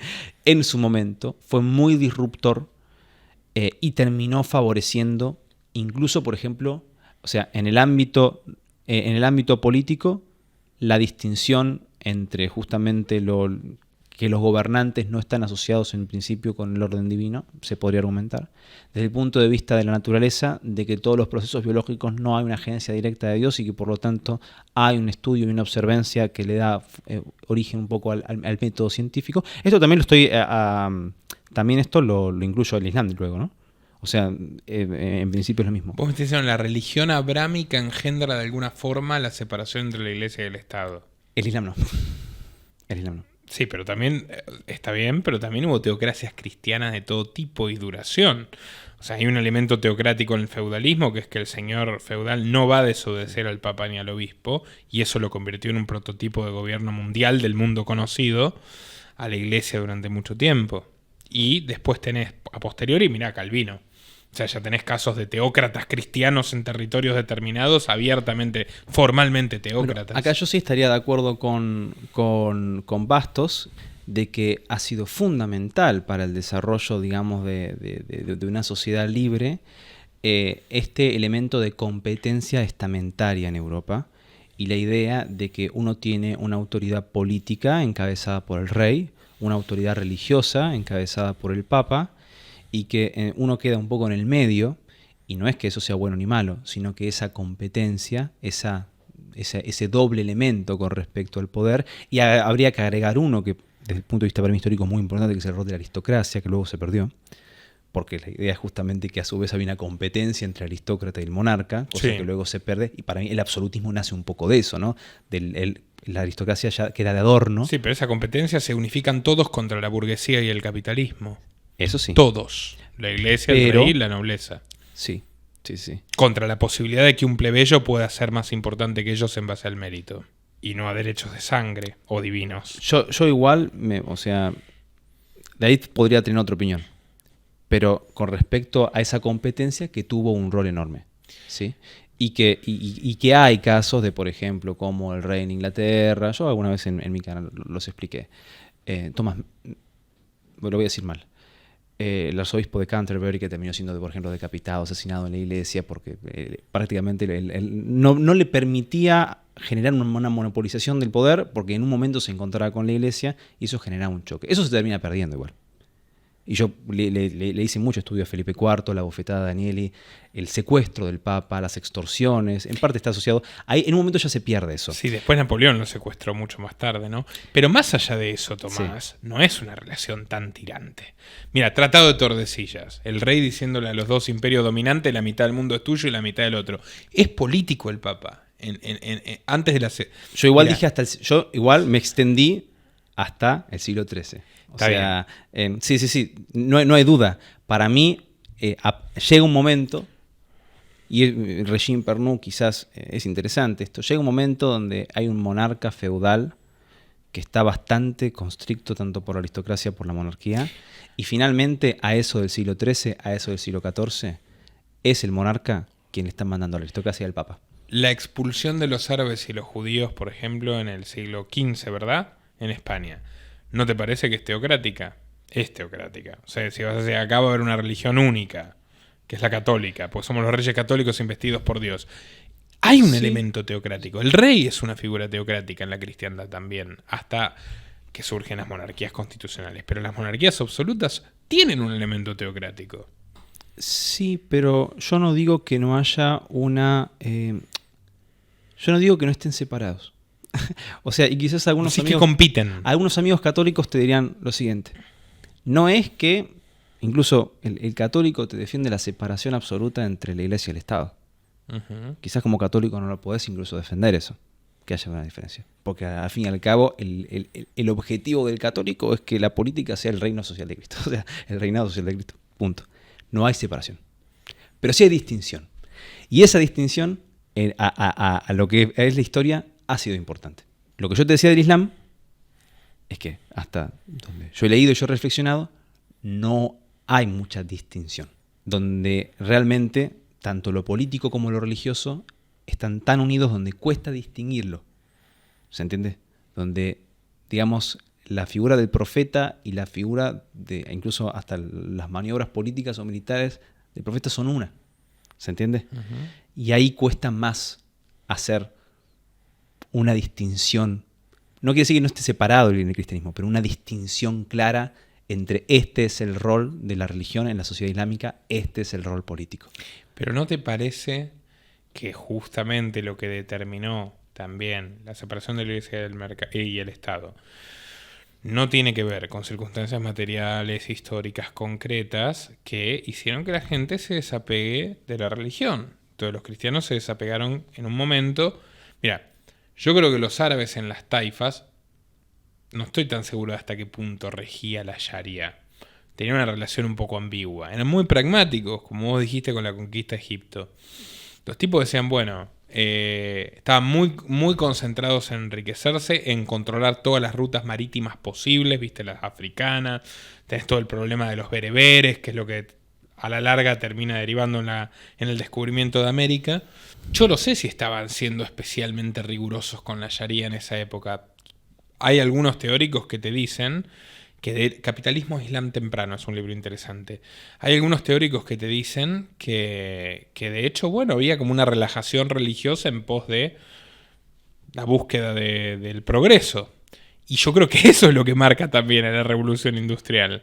Es cuando le toca la relajación religiosa a la Europa cristiana. Y dicen, bueno, está bien, sí, ya creemos, somos cristianos y todo, pero esta parte la vamos a postergar un poquito. Y esta otra también. Y el Papa, bueno, es relativo lo que dice.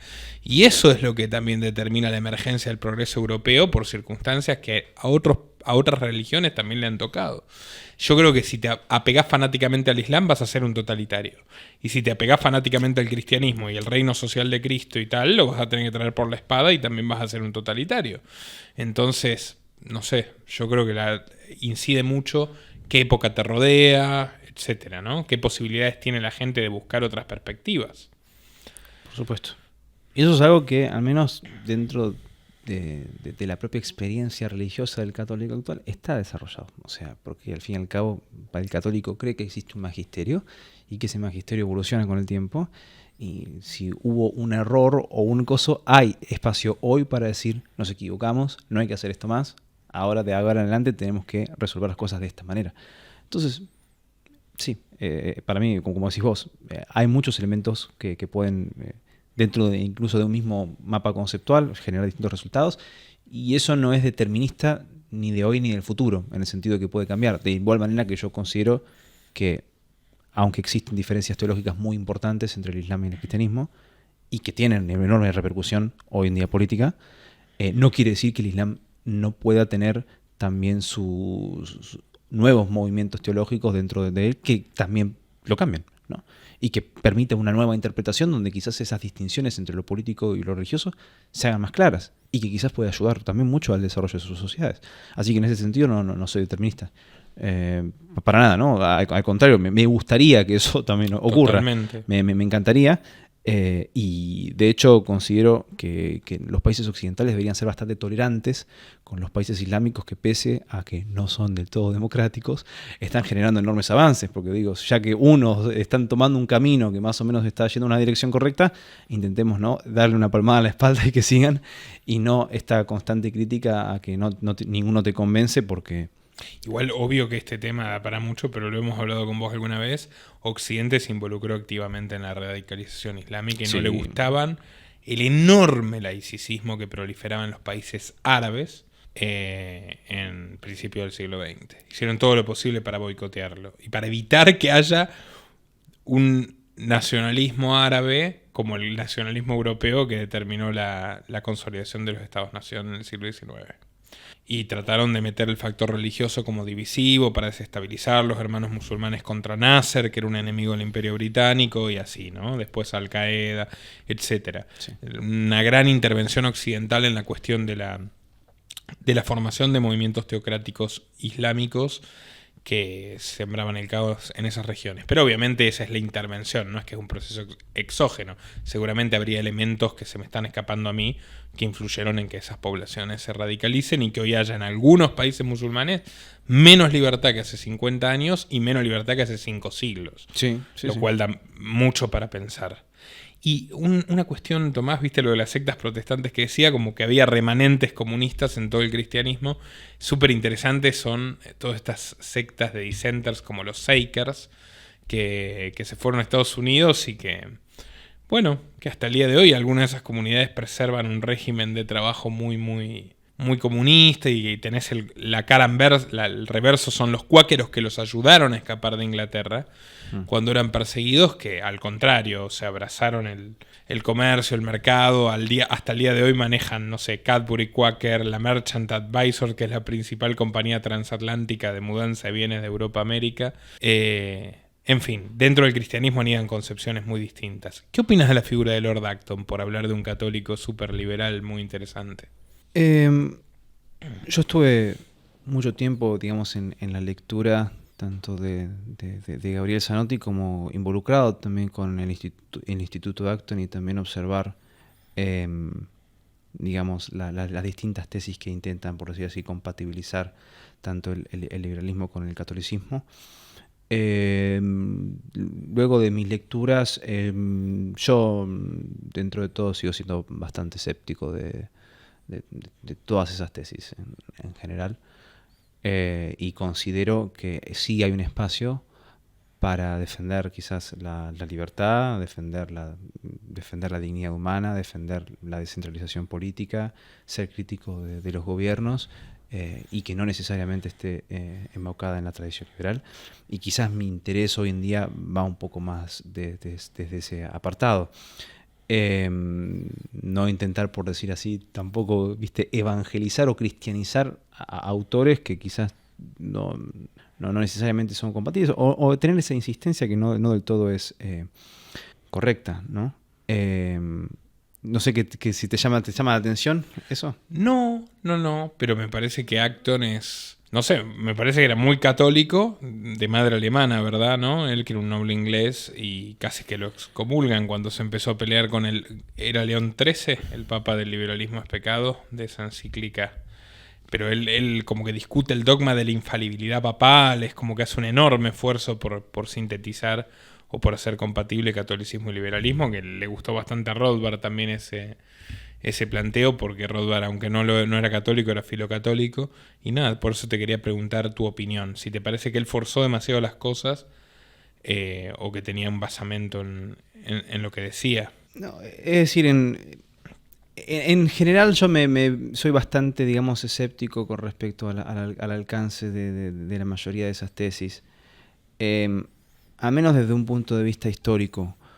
No tengo duda igual que, por ejemplo, el trabajo de Gabriel Zanotti es excelente, y que la mayoría de sus argumentos son sólidos con respecto a que a la hora de analizar los conceptos fundamentales más importantes, por ejemplo, dentro de la escuela austríaca o dentro de la tradición liberal, en principio no tiene nada, digamos, de elemento de incompatibilidad con respecto al cristianismo. Pero acá yo tengo que volver a esta distinción, si se quiere, en que el cristianismo es ante todo una religión y el liberalismo es ante todo una filosofía política. Y hasta cierto punto hay que ver, incluso, mira lo que te voy a decir, hasta la compatibilidad de la filosofía y la ideología política en la modernidad con respecto a la religión. Vos decís que fueron separando caminos. Incluso en la misma religión. Y es un poco también lo que vos decís con respecto a, bueno, ¿cuál sería la oposición al pobrismo? Es una vida, digamos, llamémosle, no sé cuál es la palabra, quizás nietzscheana, esto de quizás vivir lo mejor posible. No, vitalista en el sentido nietzscheano. Vitalista en el sentido nietzscheano, ¿no? Vivamos lo mejor posible para que al fin de la vida mire de vuelta al pasado y diga, hice las cosas bien, lo repetiría, ¿no? Una forma, decíamos, nietzscheana en el sentido vitalista, pero no sé si eso es compatible con prácticamente ninguna religión, ¿no? Porque la mayoría de religiones, y sobre todo el concepto de religión, que la religión en sí mismo es un concepto sobre todo abrámico y especialmente cristiano, que le exige mucho a una persona. O sea, la vida religiosa es una vida donde la voluntad, la inteligencia, todo está modificado en base a un objetivo que no es la comodidad, ni es el bienestar. Tiene un fundamento ante todo espiritual y religioso, ¿no? Y por lo tanto yo creo que ahí hay un conflicto enorme, y lo estoy explicando sobre todo porque me parece que es un poco lo que subyace a esta conversación que estuvimos teniendo todo este tiempo, ¿no? De hasta qué punto es la misma experiencia religiosa lo que quizás es incompatible incluso con la vida moderna actual, incluyendo el capitalismo. Por eso Dios está muerto. Exactamente. Sí. Y ahora quiero pasar a otro, en breve otro tema, pues después podríamos ir a las cosas puntuales, pero sería casi que sobreabundar, ¿no? Hemos tenido interesantes conversaciones sobre Locke y Hume y el derecho al suicidio, el autogobierno, cómo influye todo eso, pero bueno, podríamos repetirlo en otra ocasión sin duda. Me parece muy interesante todo lo que decís. En cierto punto creo que ves a Acton y a los que quieren compatibilizar liberalismo, libertarismo con catolicismo a toda costa, como si fueran los teólogos de la liberación de la derecha. Más o menos los que amalgamaron marxismo y cristianismo en el siglo XX, un poco que forzando las dos, también tratar de compatibilizar catolicismo y liberalismo a la fuerza genera un efecto parecido. Déjenme con mucha humildad darles un consejo a las personas religiosas que nos estén siguiendo, ¿viste? Que sería no secularices una religión en tu vida privada, ¿se entiende? No vuelvas. Pero para vos podés ser católico y ser liberal. Sí. No vas a ser ni el mejor de los católicos ni el mejor de los liberales. A ver, yo lo que quiero decir es lo siguiente. Es quien milita a toda costa la compatibilización, no olvidarse que el cristianismo es una religión y que muchas veces lo que termina ocurriendo es que se termina secularizando a las religiones como para llevarlos al campo de la filosofía política o de políticas en particular, ¿no? Y no es lugar ese. Entonces yo lo que veo a veces es mucho eso, es que con el fin de compatibilizar la religión, la vuelven a la religión a una filosofía política. Y no es así. Eso es un poco la crítica que me gustaría hacer, ¿no? Pero podés tener una vida religiosa y tolerar al que no tiene una vida religiosa, y obviamente el liberal contempla desde ya que vos podés tener una vida religiosa y que nadie te moleste. Sí, por obviamente. Supuesto. Y eso no se da tanto con otras ideologías. Y en ese sentido, sí. Yo hasta no recuerdo, la otra vez te lo había comentado y no recuerdo bien quién fue. No sé si fue Dawkins, no sé si fue Daniel Dennett, no sé si fue el historiador Tom Holland, como que se llama igual que el actor de Spider-Man, de que la tesis de él es que el cristianismo se autodestruye. Porque hasta cierto punto el propio secularismo que vivimos hoy es también producto del cristianismo. Es producto de, creo yo, de que la aceptación y el perdón. Al fin y al cabo, esa aceptación, esa tolerancia. Yo creo que hay mucho de eso en el cristianismo. Y que creo que esta actitud donde hoy incluso podés, como hizo Milei o como quien quiera, tener una muy vocífera con críticas al catolicismo, a la iglesia y al papa, quizás vos le dirías, bueno, si tuviese en otras circunstancias materiales la iglesia no lo permitiría. Quizás dirías eso. Sí, pero lo prenderían fuego. Pero yo considero que en parte es también un valor que se deduce desde la propia tradición cristiana. Bueno, creo que esta etapa podría concluirla comentando que ante esto que le escuché a Bastos de los valores cristianos formaron al capitalismo, más allá que el capitalismo lo formaron los que huían de los feudos, también hay un libro de un español que se llama Velarde, no sé si lo conocés, que se llama El libertino y el surgimiento del capitalismo. No es precisamente muy proliberal el hombre, pero comenta que de hecho esa vida aventurera, de experimentación constante y de búsqueda total del conocimiento de los libertinos, la tapa de hecho está Benjamin Franklin en la portada, impulsó muchísimo el capitalismo. ¿Y sabes qué? Yo creo que los dos tienen razón. Yo creo que la vida es tan compleja que los dos tienen razón. O sea, la vocación de ahorro, que es sacrificio del placer inmediato y tal, y también un sentido de trascendencia de la próxima generación de muchos católicos y protestantes, o sea, de las dos vertientes, influyó en la consolidación del capital, y yo creo que también gente rebelde, azarosa, emprendedora, dispuesta a desafiar lo establecido, es quien lo maximizó totalmente. Y esa es una mentalidad ilustrada, iluminista, no necesariamente religiosa, pero las dos son complementarias. Y por eso para mí el capitalismo también es tan inclusivo, hasta desde su origen. Capaz esa es mi opinión personal, que por supuesto no es ni académica ni de un experto, pero como para compartir eso. Y vos, ya hablamos de liberalismo, pero capitalismo, ¿vos lo ves al capitalismo como, a ver, ¿cómo podemos decirlo? ¿Compatible con una vida virtuosa desde tu punto de vista católico? Hay algunas cosas que me preocupan. Es decir, dentro de quien defiende mucho, digamos, una teoría de la virtud, defiende también formas de mucho comunitarismo. Y frente a esto, creo que el peligro digamos, del capitalismo es un poco la mercantilización un poco de los vínculos, ¿no? En este sentido, considero que es muy importante para dentro de lo que es vivir en una sociedad capitalista que nuestras relaciones, nuestros argumentos, nuestros valores no pasen a la esfera de la mercantilización. ¿Y a qué me refiero, por ejemplo?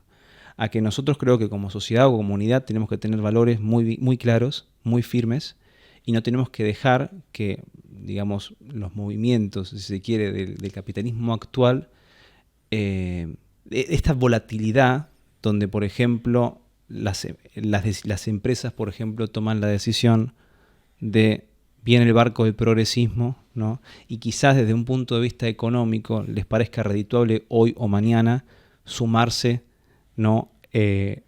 Por una cuestión puramente mercantil a proteger a estos nuevos, para mí no son valores, pero digamos a nuevas, ¿cómo lo explico? Para mí existe distintos disvalores en realidad que tienen el peligro de, digamos, eliminar bastante del tejido social actual. Lo veo mucho en el feminismo, lo veo mucho en el progresismo en general, lo veo mucho con los temas de género, y considero que, digamos, a veces el capitalismo puede tener un rol desde las grandes empresas. Muchas veces vos desde tu propio trabajo, y acá tendríamos que hacer la crítica, o sea, ¿es el capitalismo actual la mejor definición de capitalismo de lo que podría ser? ¿Es los grandes empresarios que tanto hemos hablado de sus influencias, tanto a nivel de países, hemos hablado a nivel de guerras, hemos hablado a nivel de valores? Que son entusiastas de formas de gobierno más bien autoritarias, de una planificación central socialistoide. Exacto, no digo, hasta ¿es esto un ejemplo de capitalismo? Eso es otro debate, ¿viste? Capaz que sí. Es claro, una forma de capitalismo, pero no es el capitalismo que defendemos los liberales. Exactamente. Entonces yo diría eso, ¿no? O sea, si hay un elemento que lo hace incompatible es, creo yo, esa forma de capitalismo que no es la que quizás obviamente defendés vos. A mí me parece un elemento igual muy interesante y muy revelador de que ni siquiera puede ser un capitalismo muy capitalista, dejando de lado lo liberal, que se meten en decisiones donde pierden dinero. Fíjate Disney, Netflix, todas esas compañías. Si vos te metés en decisiones donde perdés dinero, ahí ya está rota la lógica capitalista. O sea, vos podés tener un capitalismo, o sea, vos podés hacer capitalismo de todo tipo que no sea liberal, que no respete la libertad del otro, que ganes plata pisando cabezas. Estoy totalmente en contra de eso, obvio. Los límites es competir sanamente, no vulnerar los derechos de nadie, etc. Pero con el tema del progresismo, que en abstracto yo podría decir, bueno, es legítimo que si les es rentable el progresismo lo adopten mientras no restrinjan o limiten derechos de otros. Pero no les es rentable. Eso es curioso. Significa que, para mí, probablemente, hay unos accionistas, esto pasa también con los medios de comunicación, que te dicen, bueno, vamos a comprar esta marca Wok aunque perdamos público, porque la verdadera finalidad que tenemos es X, que tiene que ver con nuestras otras empresas. O sea, si yo soy BlackRock y te pongo estándares de género, ecológicos, etcétera, que en ciertas empresas como las de entretenimiento no van a funcionar, porque mucha gente no quiere ver eso y está cansada de ese cuento, y por algo será. O sea, estoy invirtiendo en que lo vean ciertas personas, que adquieran ciertos patrones que redunden en determinadas cuestiones políticas que me hagan ganar dinero con o los bancos o las farmacéuticas que venden para el control de natalidad u otras cosas, ¿no? Es como que no es tan lineal, porque hasta ahora ninguna empresa de estas que adopta el progresismo puede decir estoy ganando plata en esta empresa. Tal cual. De hecho, hasta se podría argumentar que en algunas sociedades podría ganar mucho más con el conservadurismo. Totalmente. Quizás, y sin embargo no ocurre. Pero hay algunos, o sea, también hay películas cristianas, hay música cristiana en mucho menor medida, pero la hay. O sea, también hay el capitalismo también responde a la demanda del opuesto. Te puedo comentar, por ejemplo, una frustración mía con respecto a esto que te estoy hablando de no llevar los valores a una cuestión mercantil O alguna vez, como escuché en algunos debates liberales, de que los valores o las ideas, todo, digamos, valores, ideas, principios, también son una cuestión de mercado, ¿no? Yo creo que es muy importante tener valores definidos y que una comunidad, para mí es importante porque yo valoro mucho el tejido social y la cohesión social. Y yo te puedo decir algo con respecto a lo que está ocurriendo ahora en Europa. A mí me llama la atención que ahora, como secundarismo del conflicto que está ocurriendo en Medio Oriente, salen todos los gobiernos de la nada, con ahora políticas hasta te diría bastante intolerantes con respecto a la inmigración, con respecto a la deportación, con respecto ahora de la nada, que se les ocurre. Y yo digo, recién ahora, por un conflicto en Medio Oriente, se les ocurre, digamos, definirse en valores cuando lo podrían haber hecho hace 20 años, o tener políticas un poco más coherentes, que no lo hicieron porque manejaron toda la situación de la inmigración con una irresponsabilidad total. Y no estoy diciendo, miren, no estoy defendiendo que no haya inmigración, pero yo digo, cuando te dicen que viene de una organización y que estuvo preso, asociado a actividades ilícitas, asociadas obviamente. No lo dejes pasar. Pero no es ineptitud eso, Tomás. Es malicia. Bueno, yo creo que es eso. Sí.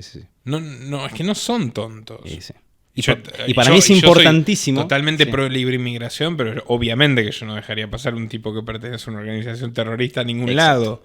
Pero si lo dejo pasar. Después asesinaron en Bélgica, o no sé si fue el coso. ¿Ven el coso? Sí, tenía todo un historial, un montón de antecedentes desde cuando hizo la inmigración. ¿Por qué lo dejaron pasar? ¿Me entendés? Sí, igual ahora los que se van a comer más cámaras, más espionaje, más restricciones a la libertad son los belgas. Sí. Y el gobierno va a dar un paso adelante. Mira, hace un rato la tenía Nancy Gianpaolo diciendo que el negocio del género y del Ministerio de las Mujeres no terminar nunca con los problemas de las mujeres. Sí. Es lo mismo. Sí. Los problemas de seguridad aplicados a Europa y al terrorismo es muy parecido. Entonces, para mí eso es un ejemplo de cómo ahora, por este conflicto, todo el espectro político se está volviendo más definido en sus valores. Pero eso es algo que yo de alguna manera defendería como de base. Ornamentales, claro, sus valores igual. Sí. Que dentro de, si vos pretendés tener una comunidad política, tiene que haber valores muy definidos y tenés que, como comunidad, protegerlos y que dentro de todo sean impermeables a, por ejemplo, grandes movimientos de capital. Que al final son plutócratas, porque el sentido correcto de alguien que está dispuesto a perder dinero por una cuestión de poder es que en el fondo lo que le importa no es el dinero, sino el poder. Uh-huh. Son plutócratas. Son gente que busca gobernar a la sociedad, que además ahí ya tenés la génesis, ¿no? Robert Owen, lo hablamos hasta cansarnos. El catecismo de los industriales de Saint-Simon, todos los padres esos del socialismo, que eran ricachones, convencidos de que las mismas cosas que los habían hecho exitosos en el mundo de los negocios, una inteligencia superior los habilitaba a legislar la vida de todos los demás, ¿no? Incluyendo terminar con los negocios de todos los demás. Es esa figura, ¿no? La que hoy está en boga, la del plutócrata. Sí. Y en eso estamos totalmente y acá, de acuerdo. Digamos, si vos me hiciste la pregunta con respecto al capitalismo, y como para mí el capitalismo también es un concepto bastante marxista, yo lo analizo un poco también de esa forma, en el sentido de que para mí el capitalismo, en este sentido, el capitalismo ya, nosotros vivimos en el capitalismo porque es un proceso que de alguna manera sí se sigue desarrollando, si se quiere, pero que pese a que de alguna manera a que no estamos de acuerdo con esto, también forma parte de las distintas presentaciones que podría tener el capitalismo. Sí. Entonces yo eso es lo que te argumentaría. Y se mestiza, ¿eh? Claro. Entonces, yo creo que también se mestiza. No hay una línea recta en el universo. Exacto. No hay un capitalismo puro, realmente no hubo un comunismo puro, salvo en los 3-4 años, ¿no? Antes de la nueva política económica que vos describiste en tu magistral serie de la Unión Soviética, y es muy probable que, para escándalo de Marx, haya mixturas, ¿no? O sea, haya un poco de capitalismo y un poco de socialismo, incluso hoy. Sí. Y si de alguna forma yo creo que lo que más defendería respecto a mis valores son formas comunitaristas, lo idealmente más libertarias y voluntarias posibles, que al fin y al cabo tienen mucha, creo yo, simpatía hacia las nociones de anarquismo y de federalismo, ¿no? En tanto, la idea de que existan comunidades y que también ellas puedan administrarse económicamente como tal. Es decir, yo no tengo ningún prejuicio a aquel que le gusten las cooperativas, y tampoco tengo un prejuicio a aquel que considere que la economía debería ser planificada y redistribuida, en tanto es una comunidad específica que ha decidido hacer Háganlo eso. ustedes. Háganlo no me ustedes. obliguen a mí. Exactamente. Panarquismo. Exactamente. Paul Émile Armand de Puig. Sí, en general eso. Podríamos discutir cuál es la forma jurídica de hacerlo, hasta qué punto es compatible, distintas tendencias, pero en principio va por ese lado.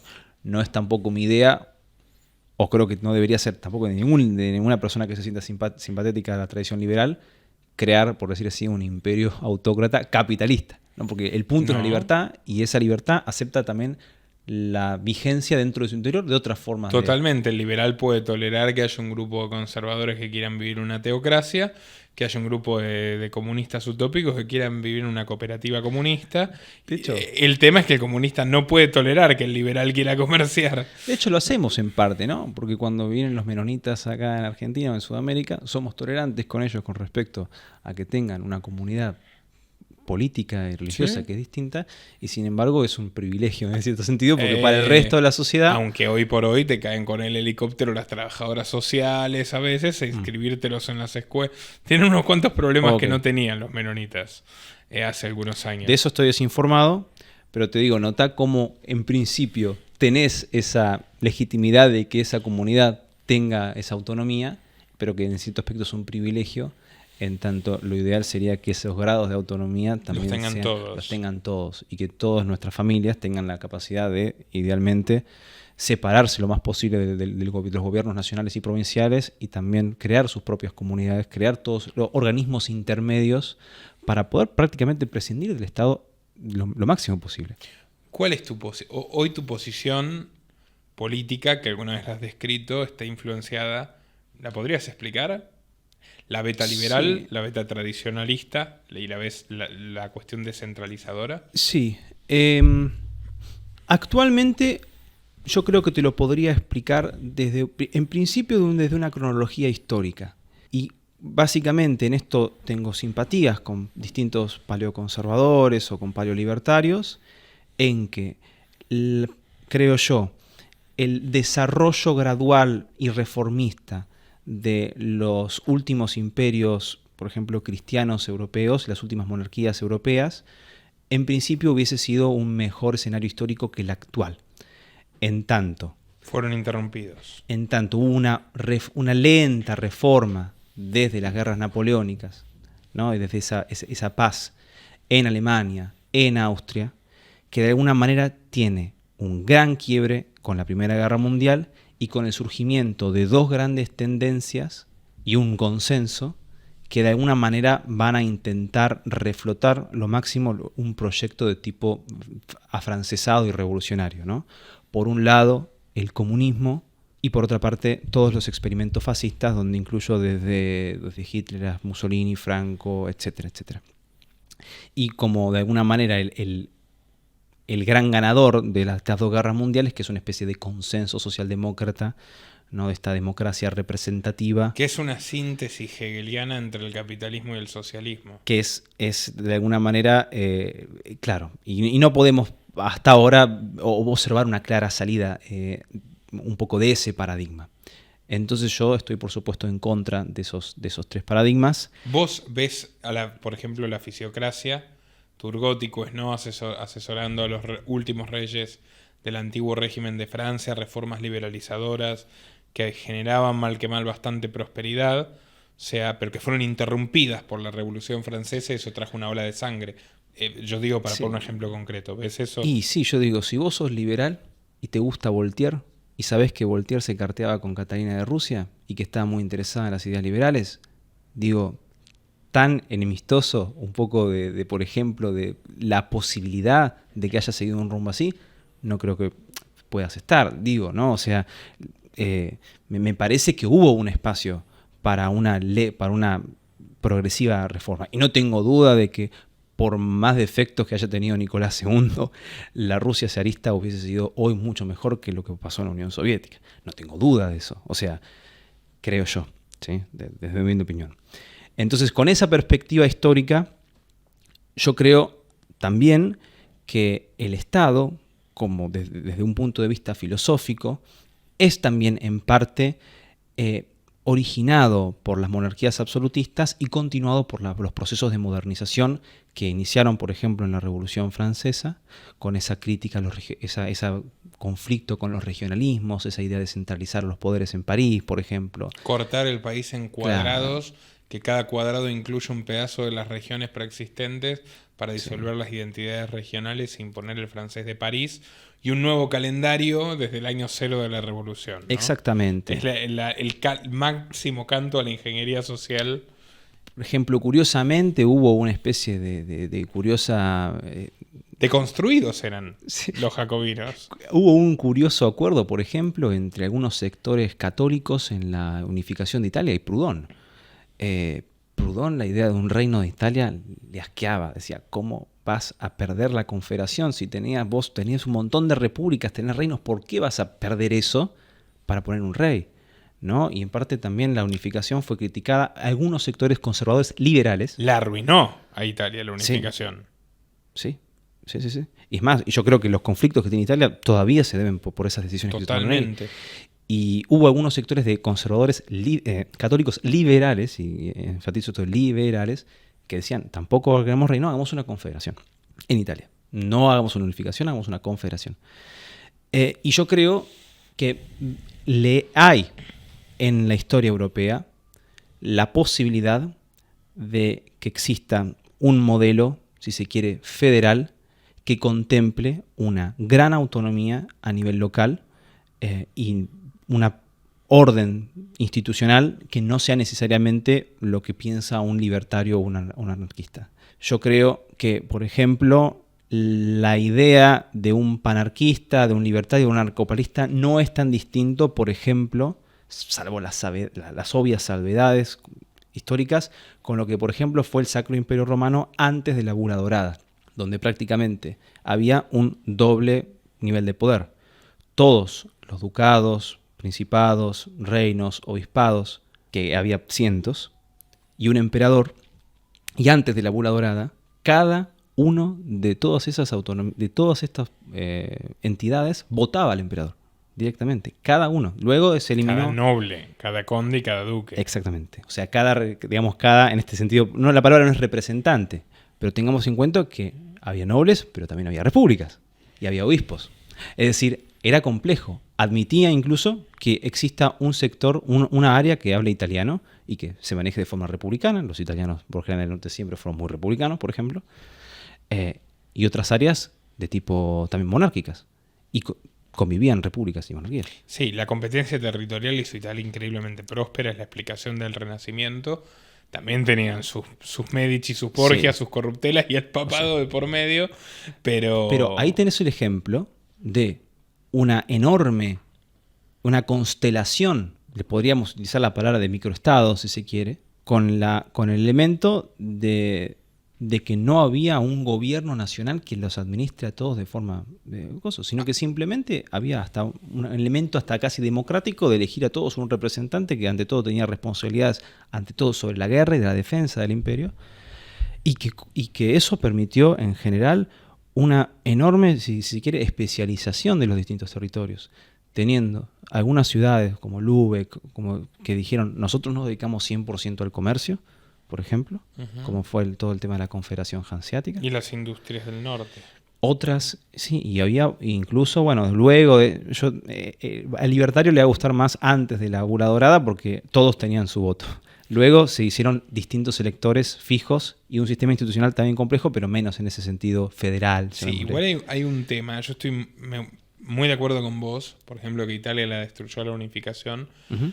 Alemania también le jodió la vida para siempre y el resto de los vecinos también la unificación, que es la alianza de Bismarck con la anuencia del Partido Liberal Alemán traidor de Eugen Richter, pero con la socialdemocracia, es la aristocracia belicista con la socialdemocracia contra el capitalismo burgués industrial en pos de una centralización que además era militarista e imperialista, porque Prusia no tenía colonias y buscaron sus colonias en África, empezaron con el tema del romanticismo nacionalista, etcétera, y sin Bismarck no habría Hitler, sin Segundo Reich no habría Tercer Reich, creo que estaremos de acuerdo en eso.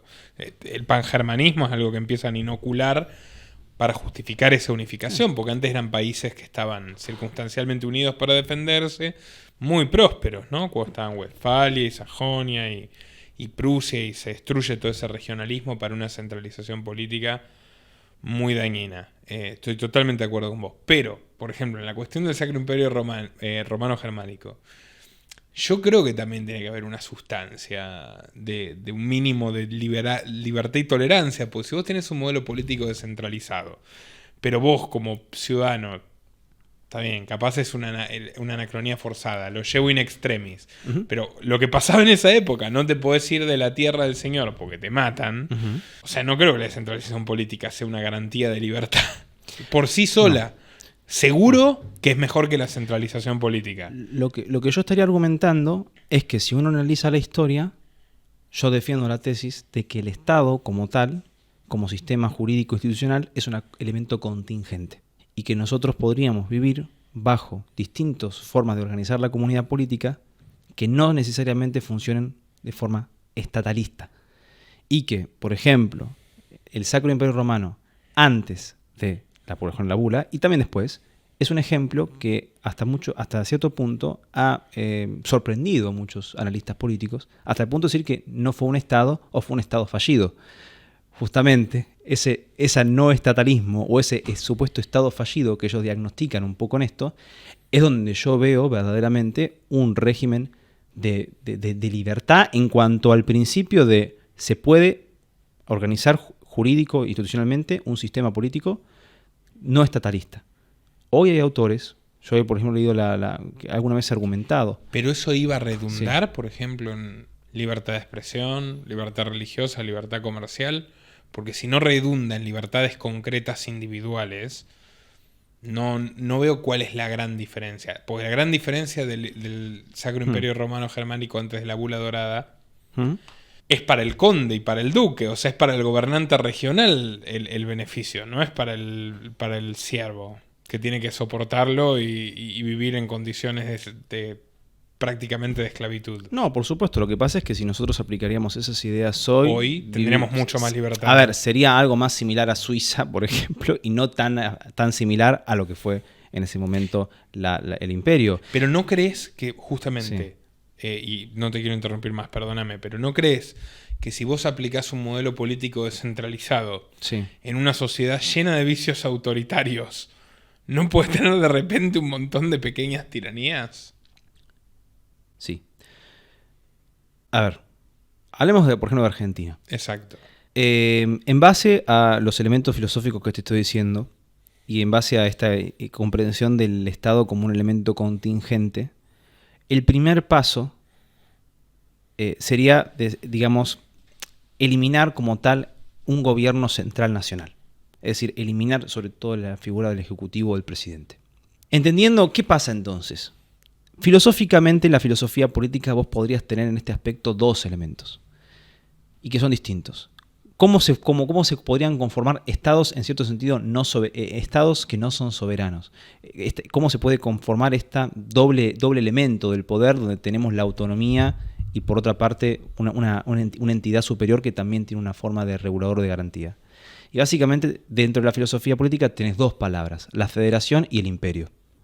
Un imperio, como tal, también funciona similar, en tanto vos tenés un rol de un emperador que tiene un ejercicio, ante todo administrativo, de protección sobre esos súbditos que pueden a su vez tener otros representantes, sea un tirano o sea una monarquía o una república, o puedes tener una federación que a su vez todas esas comunidades de adentro incluso puedan ser voluntarias, que es un poco una tesis que, por ejemplo, defiende un jurista francés que tiene un libro que se llama Teoría de la Confederación, que bueno, incluso defiende justamente la lógica libertaria es completamente perfecta, porque no solo es una federación, sino que imprime el carácter voluntario incluso de participar, irse o no irse de la federación, o sea, en ese sentido sería completa.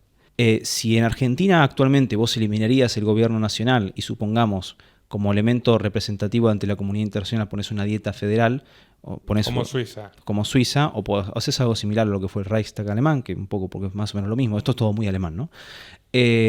sí, tenés el tema de que, por ejemplo, tendrías una gran autonomía quizás en Córdoba. Los cordobeses podrían, dentro de todo, crear sus propias políticas y tener la capacidad también de ellos de poder desarrollarse y progresar. Y tenés el peligro de que en algunas provincias Fran se convierta en rey vitalicio. Degeneren en la tiranía. Y acá está un poco, creo yo, la moraleja. Y es, una comunidad política X requiere de una cultura política X, ¿no? Es decir, hay una proporcionalidad entre el régimen político que uno desea tener y la cultura política. Vos no podés tener una sociedad libertaria si no tenés libertarios, digamos, ¿no? Vos no podés tener, digamos, en el norte, por ejemplo, de nuestro país, gente que ya tiene una cultura política completamente feudal y esperar que cuando sean libres no ocurra eso. ¿Vos qué pensás cuando emergen candidatos que quizás te hablan de libertad, pero a sus votantes no les interesa la libertad? Es un problema importante. O sea, yo he dedicado toda mi vida, y no lo digo de ninguna forma para vanagloriarme, y la seguiré dedicando a crear masa crítica, a crear gente que, o sea, ayudar a que la gente entienda o contribuir al que quiera entender en realidad lo importante de la libertad. Porque si vos tenés un montón de personas que ayer votaban fanáticamente a Cristina y buscando la encarnación de la salvación en Cristina, y hoy lo buscan en Milei, vos no tenés ahora un montón de liberales y antes un montón de estatistas. Tenés un montón de estatistas mesiánicos en los dos casos. Sí. Opino yo. Sí. De hecho, por eso veo con cada vez más simpatía la idea de que la gente que comparte ciertos valores libertarios trate de agruparse o de mudarse a un mismo lugar. O sea, porque si vos no estás rodeado de personas que respeten tu libertad, y amigo, vas a estar muy complicado, independientemente de si gobierna un comunista, un derechista o quien sea, ¿no? Y acá te quiero recordar un poco cómo hace 500 años Etienne de la Boétie fue tan claro sobre esto. El discurso de la servidumbre voluntaria. Al fin y al cabo, lo que importa es los valores y la mentalidad de las personas. Si todos los valores si las personas mentalmente y sus valores serían, digamos, los adecuados a un régimen de libertad, viviríamos en un régimen de libertad. No hay duda de eso. Totalmente. Si no, no. E incluso, como decís vos, el peligro de incluso tener un presidente, llamémosle liberal, pero vivir en una sociedad donde la gente no es liberal, donde no hay una mentalidad o valores acordes a eso que se intenta gobernar. Es imposible. Por eso, al fin y al cabo, decía, bueno, ponele que quizás en Mendoza, hay más simpatía y quizás hay un elemento donde ahí puede prender. Bueno, ¿y qué pasa en el resto de las provincias? Y va a seguir como digamos, sigue el gobierno nacional. Pero ¿no? Si permitís que aunque sea en Mendoza, podría ser Mendoza, podría ser Entre Ríos, lo que sea, Corrientes, aunque sea ahí, haya gente que pueda vivir en libertad porque quiere vivir en libertad. Exacto. Y muchos otros se pensarían si no es mejor irse ahí, ¿no? Exactamente. La competencia territorial. Eso es un poco lo que yo veo como la única alternativa coherente y que realmente se puede argumentar desde el punto de vista político e incluso constitucional. Guarda que no te aparezca un Abraham Lincoln, ¿no? También. Porque es el problemita, ¿no? No te puedes separar. Pero acá está escrito que me podía separar. No. Y no necesariamente separar, pero bueno, digo, con respecto a quienes argumentan sobre la secesión, no es necesario, por ejemplo, que Mendoza o que Corrientes se separen de la Argentina para que ellos puedan, en cierto sentido, gobernarse lo máximo posible y ser lo más autónomo posible del gobierno nacional. Y que las políticas que se vivan en Mendoza sean tan distintas que vivir en Mendoza, vivir en Buenos Aires parezca vivir en dos países distintos. Eso se podría lograr, creo yo. Otra cosa es la viabilidad, pero no es magia. O sea, es súper coherente lo que estamos argumentando, ¿o no? Yo te apoyo en la misión. O sea, si ya le hemos dedicado 12 años a la lucha por la libertad, podemos dedicar otros 12 a tratar de convencer que haya un poco más de descentralización. Sí. Para mí es lo que dijiste vos. No es una solución mágica en tanto hay un montón de gente que... Argentina tiene un X sistema político y eso está expresado en nuestra cultura política y en la cultura de la mayoría de los argentinos. Entonces, para la mayoría de los argentinos van a vivir como están viviendo ahora porque es lo que expresa su cultura política. Ahora, eso no quiere decir que haya algunos sectores de la sociedad, sea como vos, más a forma voluntaria de que todos se vayan al mismo lado o de que ya haya una población local que tiene otros valores y que se pueda aplicar otro modelo y que eso termina al menos generando una competencia, ¿no?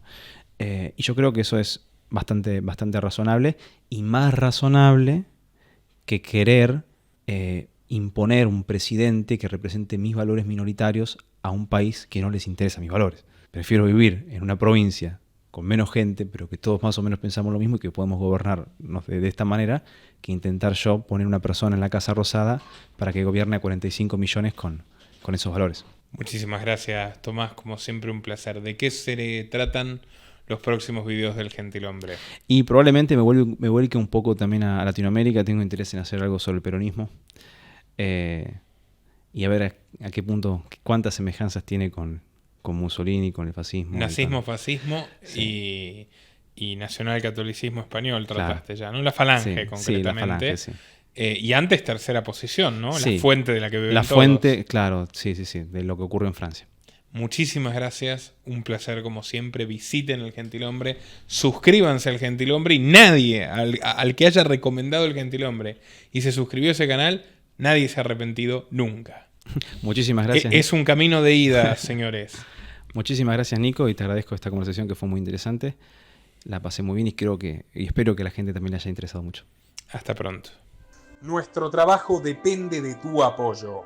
Para que siga siendo posible, realiza tu donativo desde tan solo $2 por mes a través de Patreon, en los links que están en la descripción o en el comentario destacado. También podés hacerlo a través de la opción Unirte de YouTube, y si estás en Argentina, con el medio de tu preferencia a través de Mercado Pago.